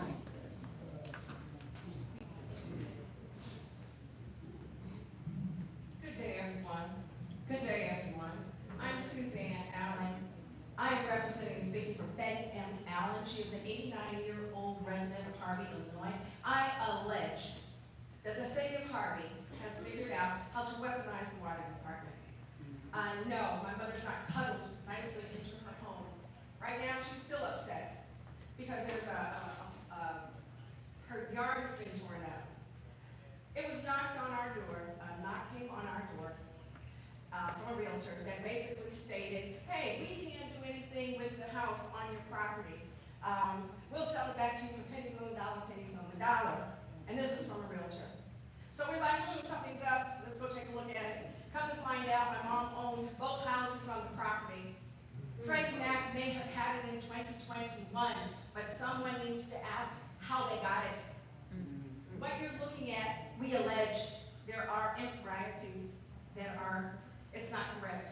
Unfortunately, that is not rested. How do you sell a perfectly nice home for $2,000? Yes. Who got the $2,000? Where does it benefit? Who is the investor that you sold it to, and who is a part of that investment team? Unfortunately, I had to take a break in order to take care of some things medically, and it is not rested, it is not over. We have never received due process. We have never received due process. We are long-term residents of the city of Harvey.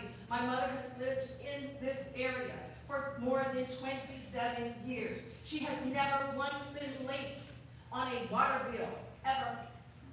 However, they cut her water off a little more than a year ago, April 24, I believe it was, a water holiday, water reclamation day or something.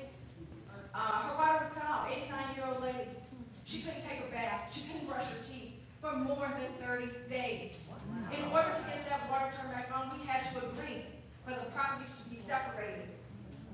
Under duress, that an 89-year-old woman had to suffer. And it is not over. I just need you to know that. Research has to be completed, and then we will take this a little bit further. I will not have my mom's property being taunted by the city of Harvey as some good thing. She is not in the Myrtle Avenue where they're taking these additional houses and put in a pond or something. My mom's house is not there. Her house is on 155th and Myrtle. There was a sign put in that yard, something about it was under this development. I knew this was going to happen because it looked like a big smoke screen. I allege, the city of Harvey has done this purposely, I allege that the city of Harvey needs to stop doing things in the dark. Thank you. Thank you. Next up is Lance James Watson, followed by Vance Ryan / P. Hines, I guess is what it is. Good evening, my name is Glynis James Watson. I'm a resident of the First Ward. There are two issues I would like to address this evening. One is the department reports given during city council meetings, and two is preferential treatment of elected officials. First, department reports. It is commendable that the department heads or their designees are able to stand before us and report on the work, the accomplishments, the impact that their respective departments are having on the city. However, in my opinion, using one of the two council meetings in the month to devote to department reports is inappropriate. City business is therefore conducted only once a month as a result. There is too much going on or too much that needs to happen in the city of Harvey to reduce the number of business meetings to once a month. Perhaps the residents would be better served if the department reports took place once a quarter at a special meeting dedicated to their reporting, or allow the department heads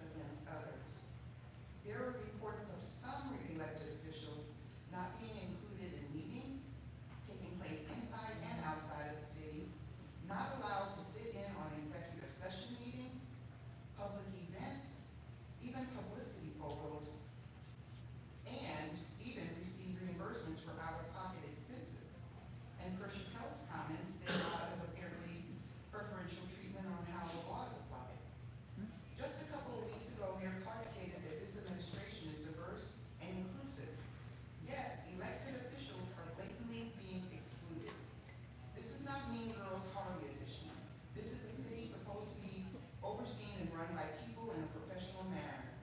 There is no place for pettiness, exclusion, and bias.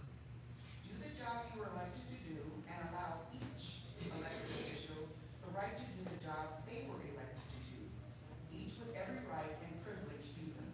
Thank you. Thank you. We appreciate your comments. Next is Vance White, followed by Amanda Askew.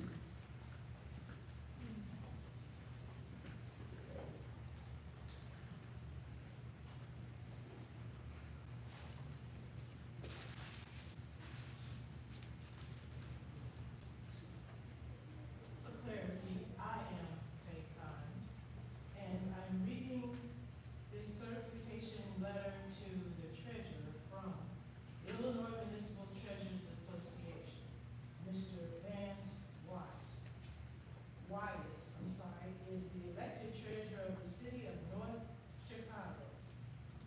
And I'm gonna read this straight from you. Say, I also serve as the first vice president of the Illinois Municipal Treasurer Association, that's IMTA, Illinois Municipal Treasurer Association, and as a board member of the Association of Public Treasurers of the United States and Canada, otherwise APT, US, and C.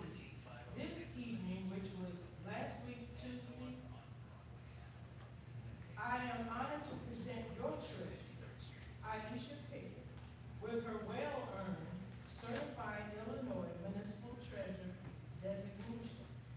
The CIMT, Certified Illinois Municipal Treasurer program, established in 1983, was created to advance the professionalism and professional standing of municipal treasurers across Illinois.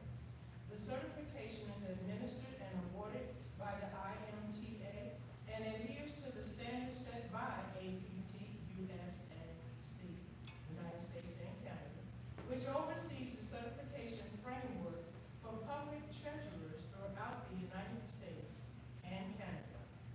Having a certified treasurer at the state level is a great honor for your community, as it reflects Treasurer Pickett's dedication to excellence and continued professional development. With your support, I hope she will also pursue national certifications through APT, US, and C in the near future.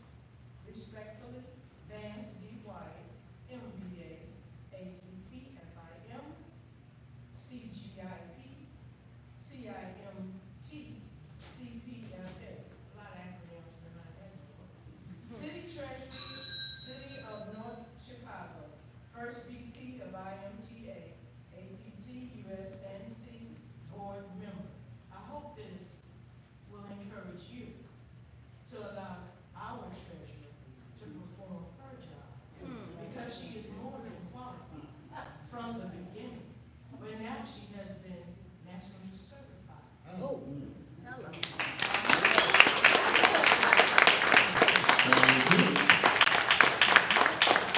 Next is Amanda Askew, followed by Ronald Miles Jr., I think.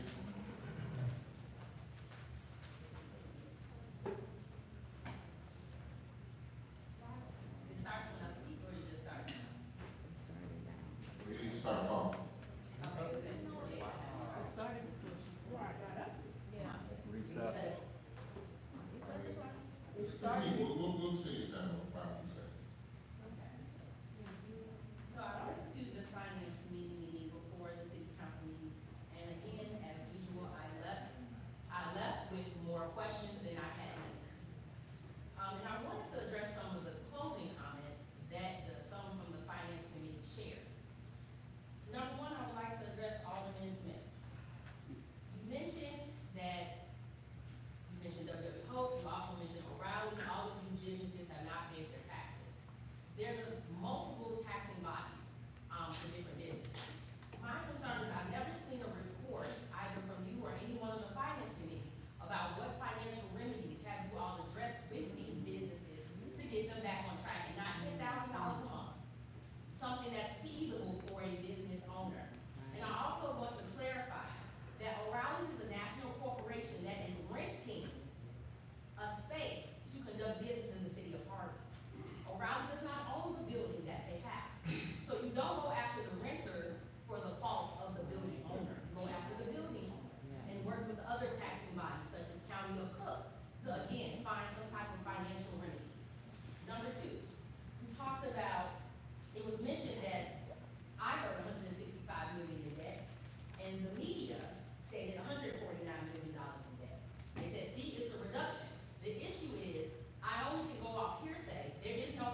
is the procedure when everything you do feels like making a mistake? I'm not a resident of Harvey, but my church is here in Harvey. In fact, 3 generations of my family go to church here in Harvey. And I realize this is the city of Harvey and not the village of Harvey. But for investors and pedestrians and procedures, it's time that the distinction is heard more thoroughly from the people to supreme law. The term city is not for a dissimilar population size. The bus terminal being a pillar of this community and running late into the evening, connecting employment to UPS Hoskins overnight, and I understand why it's called the city of Harvey from an investor-facing perspective. We also have UPS Logistics on board too. I understand that changing the city of Harvey to the village of Harvey might threaten a litany of state and federal expenditures that sustain Harvey, classifications and zones, grants and infrastructure package credits that come with the name City of Harvey. Surely, injustice finds no rest in Harvey. I am here to reiterate a statewide problem to the voter-facing administration and hopefully offer the people a shovel to dig themselves out of a hole. Unpaid internships and volunteering will not satisfy the community's desire to gain traction and pulling themselves up by their bootstraps. Paid externships and investors hiring from within the community to be a part of the negotiations will help provide procedure and for engaged citizens. Alderman Chapman's affinity for sustainability and turning some of these vacant lots into pollinator gardens or farmers markets, garden zones can end up benefiting citizens in a different way, bringing structure and procedure and food to the unemployed. There is a procedure that allows farmers markets participants to receive SNAP as payment, like investors or storefront businesses. In my village, the keeper of the lot is credited $25 to their water bill every month, even though it takes more than $25 to keep the garden sometimes. This is the type of incremental procedure people need. As part of the other ideas that she points to as the benchmarks from other villages that Harvey can implement and unengaged citizens can be proud of. We'll make sure that nobody regrets taking root in Harvey. Thank you. Next is King Jr., followed by Dionysus Hall.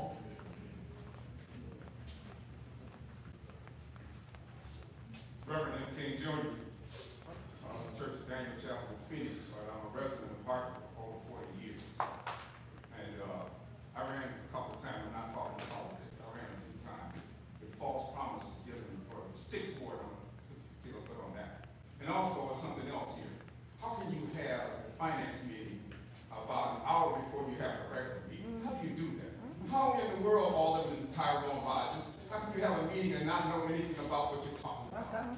How can you do that? How can you stand up there and do that? Just as I put up a mirror, put your mirror and you on blast about that being a Veterans Memorial. I made an agreement with the mayor about that a long time ago, but I never got a financial help or anything.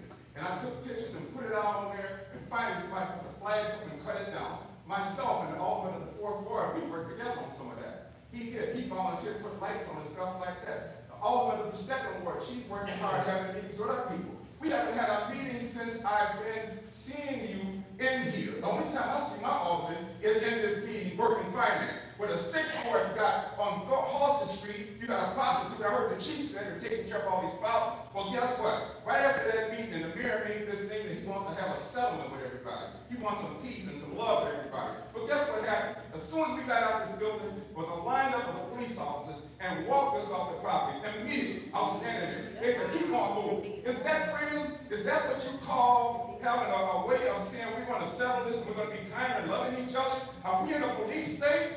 When I was in Vietnam, I thought I was fighting for freedom. But I wasn't fighting for this. I was not fighting to have my freedom taken away. I wasn't fighting to see what I see in the street. I wasn't fighting for burgers like a right across the street from my house. I wasn't fighting for prostitution when this prostitute has been out there since the report has been made by the police and said they took everybody off the street. And guess what? Right after the meeting, I left her, went down Halsted Street. She was still working the streets on Halsted, Tyrone. Right by the wooden can. And there's nobody robbing her. There's still people living in that abandoned building over there on Halsted Street. They set themselves up where they're living inside the building. I guarantee you one thing for sure. I know I can't talk politics, but in 2028, I guarantee you, we're going to clean house. We're going to clean house. We're not going to let this happen anymore. We've got people laid off and they don't even know he was laid off. What kind of notice is that? You're laid off. What kind of notice is that? You're not getting information. You need to get information. These all the persons have the right to know what's going on before the meeting started, not just the four followers. The 4 disciples, yes, I can tell you, here, make the comment. I don't have to worry about this vote because I'm not voting. He already knows you're going to vote with him. I don't care what it is, because you don't have any spine. You need to get some spine to represent the ward that you're supposed to represent. You can't do this and go and get that salary every month and tell me you're doing something. The other thing is collecting money from beautification, and guess what? Ain't nothing being beautified.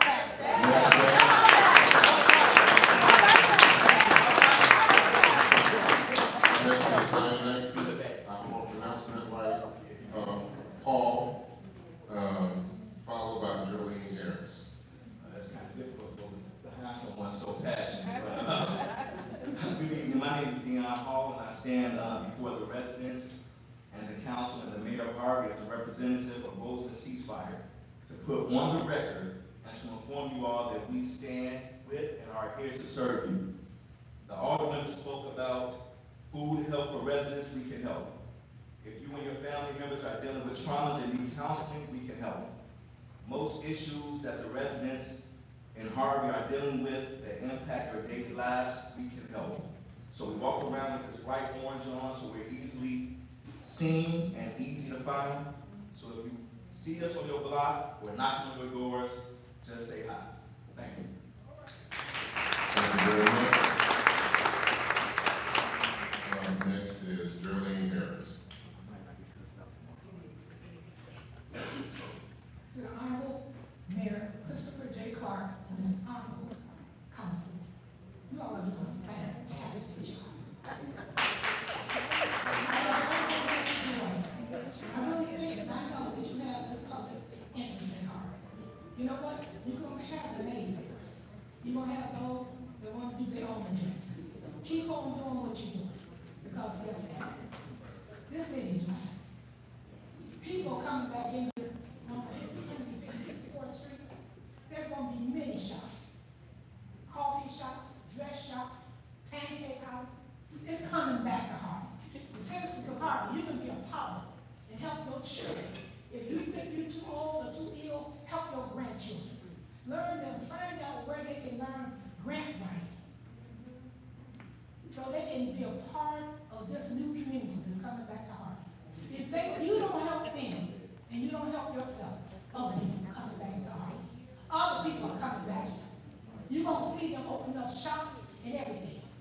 And you're going to be marginalized because that's what you want. If you don't get up and do something for yourself and your generation to come, you may not see them, but you can have that opportunity for those that's coming, because they coming. And another thing, you know what? I don't know what attention you get, but I can tell. Trump do not control this universe. Go to Psalms 47, and it will tell you who controls this universe. Trump is not a part of the Trinity, and if you keep putting your attention on what he's doing, guess what? That means you're not giving your attention to what you should be doing. Come on now. I lived in Harvey for 50 years in the second ward. I was here the last meeting and asked my alder person to cut that 7-foot tall grass in the back of my house in the back of the building. No, it has not been done. No, let's see, let it get done. Let it get done. And other things that need to be done in Harvey. I see it's growing. It's coming. It's coming. Guess what? Don't give all this attention to the naysayers. They did the same thing with building the wall in Israel time. When they was building the temple in Israel time. Give your attention to positive things. Thank you, neighbors.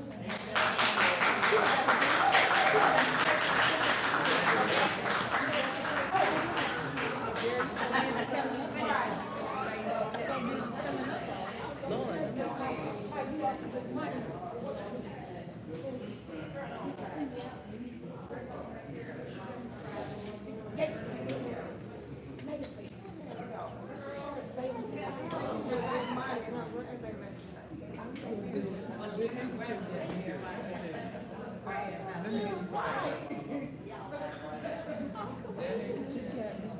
want to thank everyone for their public comment. Your comments are greatly appreciated. I'll be brief. Next, on the agenda, item 10, narrow comment. I have not as much to say because one thing I said in the last meeting was that I was not going to continue to address the negativity. Come with some suggestions or some viable solutions, then we can have a conversation, and I look forward to those conversations.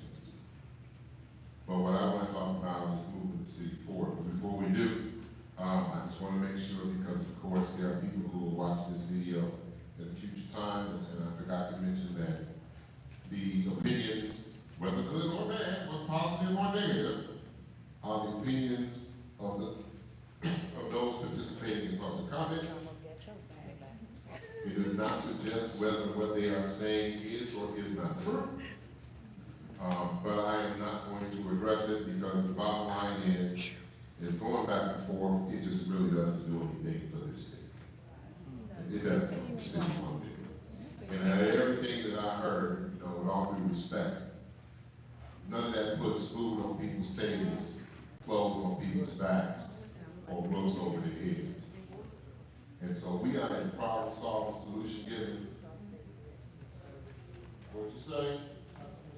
Say it loud, can I hear it? Customer service business. And so we're going to try to stay focused on that.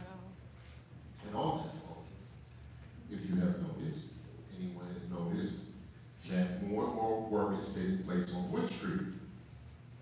And it is something that we've been working on for quite some time. It appears, I'll have to check tonight, that more of the temporary lights are going up. Now, I say those are temporary lights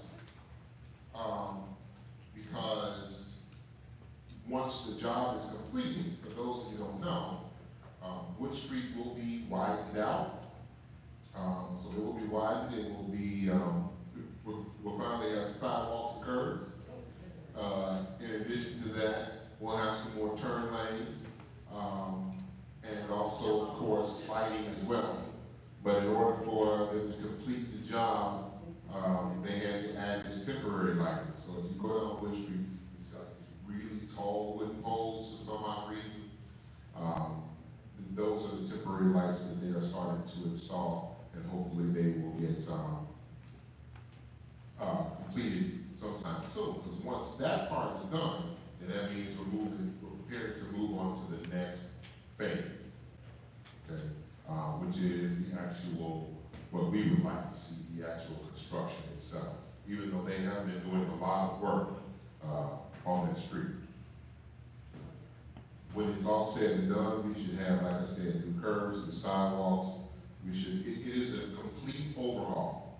So basically the same or similar to what was done on 154th Street is going to be done on the 2 miles known as Wood Street, from 147 to 160th.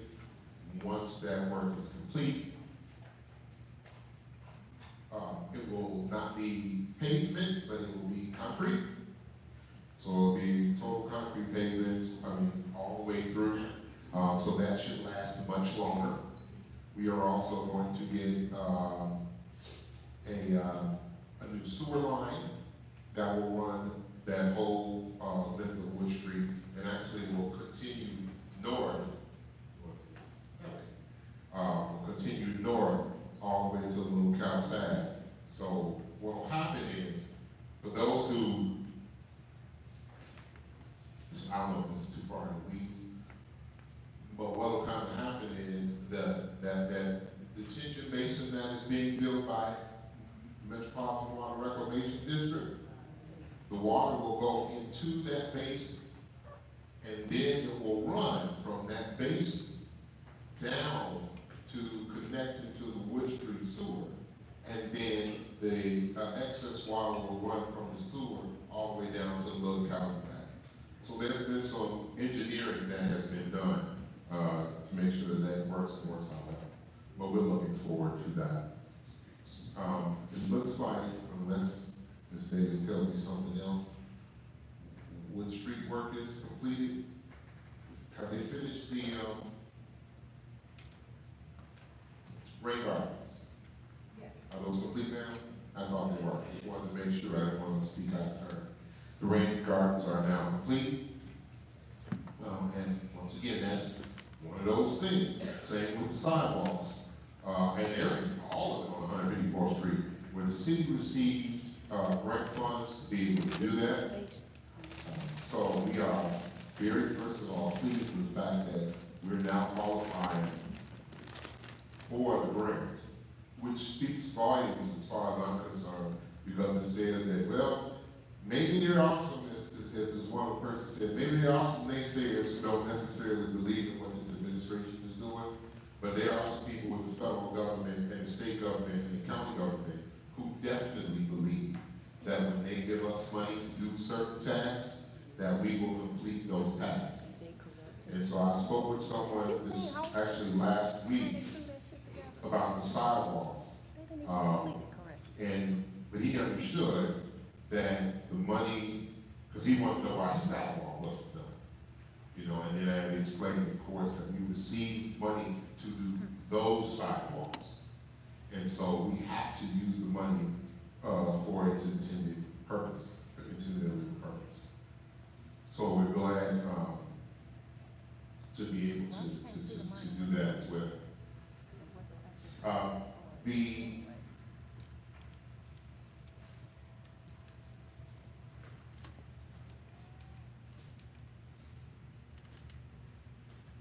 The comments that are made by our staff during our first meeting of the month is done because we want all of our residents to know what's going on in the city. And we have a lot of people who actually do appreciate the fact that they are getting that information now. And I'm just going to give you some encouragement, specifically Alderman Rogers and the Finance Committee. While one of the difficulties is that, no, we're not perfect, and I don't know why we're held to that standard, but I can say one thing for sure. Finance Committee held many more meetings than the previous finance committees had held. And you do them consistently. Now, are there, and that's work, that we appreciate. Are there some things that maybe can be changed, or are there some things that we can do better? Of course, the biggest room in your house is the room for improvement. But you guys meet regularly, and you handle this business, so stay encouraged. Because, we appreciate what you do. As far as, let me make sure I check off my little boxes here. Like I said before, last meeting, investors and developers are very conservative. I try to pull back, and I'm going to continue to try to do so, because some of the behavior, once again, it's not about what you say, it's goes for me too. It's not about what you say, it's how you say it. And, when we see investors and developers looking at our city, and they're not pleased at what they see because of the behavior, they understand the financial picture of the city better than many. Many of them, besides having the experiences that they have, they also have the education as well, the background, to be able to figure that part out. They got it, they understand it. But what they would love to see is they would love to see a welcoming community that makes them feel comfortable about investing their dollars here in this city. And fortunately, we do have quite a few businesses, as was reported at our last meeting, and I talked about as well, that are interested in coming to the city, but also, we also have businesses that have already come to the city. do something. What we're looking for is we're looking for good, viable businesses. You cannot run a city without tax dollars. I don't care what anybody says. You know, you got that magic wand that allows you to be able to pull that off. I would love to see it. But the bottom line is we have to have taxes. If our businesses don't pay those taxes, that's why we're in the situation that we're in now. That's one of the reasons why we had to lay off a certain percentage of their employees. Because of the simple fact is you can't continue to run a house when you're only getting half of your taxes and then 35% of the money that you're getting is being taken by someone else. And once again, if you know how to do it, first of all, I would appreciate it if you come to meet with me so you can teach me how. And if you don't want to teach me how, then I wish you would run in 2027 and win and show us how. Because I'm not going anywhere, I'm still going to live here. And my goal is to try to have a city that is best for all of us, even when I'm not, no longer in this position. So, but I just want to mention that again. I'm going to continue mentioning about investments and developers over and over again, because I really want us to bring down the rhetoric. You know, there's a way to do it, but I want us to bring down the rhetoric. Plus, the rhetoric affects, for those of you who are homeowners, it affects your property values. Okay? And so, you know, if for no other reason, like I said, we want to just bring it down a little bit. I'm not saying, as you heard, all these people said what they had to say during public comment. And they have every right to say whatever it is that they want to say. Okay? But at the same time, as a member of the community, I'm just hoping that we can pull it back just a little bit, or we can find other ways. One thing that I'm committed to is personally trying to find another way. And I will promise you that by our next meeting, which is on what day? I want to say 11th, 14th, 11th? August 11th, I will have some more information from you as far as what I've been trying to do so that we can help to once again, make our situation better.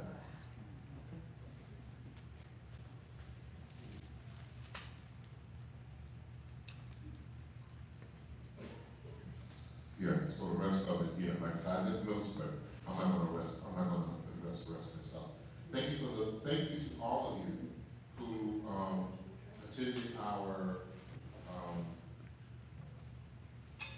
4th of July, I don't know if we talked about it already. Yeah, we did, didn't we? Okay, great. And then, we have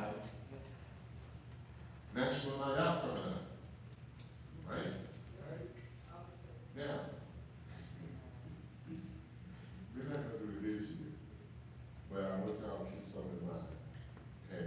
What I'd like to see us do on National Night Out is actually do a parade on National Night Out. Okay, where we have the floats, and the floats are lit, you know, and we do it like at dusk, at that particular point in time. But that's a vision, that's on my vision board. We're on the 5th, right? Yes. August 5th, 2025. Thank you so much for bringing that up. It's like 3 p.m. to 7. Okay. All right. I go see my okay. Go see 3 p.m. to 7. You are more than welcome to come out at that time also for those who have small children or elementary age children. We are also, of course, we give out some book bags and some goodies for our young people to encourage them to stay in school and embrace education. So, when is the shred? Because I can't find it. September 28th? Yeah, because I always miss that one too. Our representative, Will Davis, 30th District, will have a shred day on September 20th, 2025. That looks like 9 a.m. to noon. Where is this? Is it at his headquarters? I don't know what the address is. You want to read the address for me? 1912 West, 174th Street, East Hazel Press. Okay. And our rep does this every year, if not once, or almost. Huh? Okay, yeah. If not once, definitely. If not twice, at least once a year. I think it's twice a year he does it. They also take prescription drugs as well. So if you have some leftover prescription drugs that you need to get rid of, instead of pouring down a single toilet or something like that, you can bring them and they can be captured at this event as well. This event is for all members of the 30th district, which includes the city of Harvey. So I hope that everyone will take advantage of that. That being said, there's nothing else. For the good of the order. No, we're not dealing with anything. If there's nothing else for the good of the order, the chair will entertain a motion to adjourn. Motion by the first, second by the, no, it says motion by the second by the first. All in favor, signify by saying aye. Those opposed, hearing none, vote by ayes have it. It's 8:35 p.m. Have a wonderful week and be blessed. So y'all do know that Wood Street project was voted on back during the Kellogg administration. So it's not like they did it. That was done in the Kellogg administration. Okay, so that's not even. That has nothing to do with it. And isn't that? And isn't that Eagles and URC project really? Yeah. Okay. Now, and as far as the special water, the MWRD project, that wasn't supposed to be on Myrtle. It was supposed to be on 147th Street. So since everyone, all of that was supposed to go there. So come on, stop playing, stop BSing the people. And everybody supposed to be there. So, what all y'all gotta do is go back and go on YouTube and look at some of the old videos from when Kellogg was mayor, and you'll see the same shit. Same stuff. Taking credit for the same stuff. They not trying his to shit. take credit for it, and it has nothing to do with it. Okay. And the only reason they did the Wood Street project is because Shirley Truinsky changed her vote, and they got it done to pass. That's how it got. Gotcha. Thank you.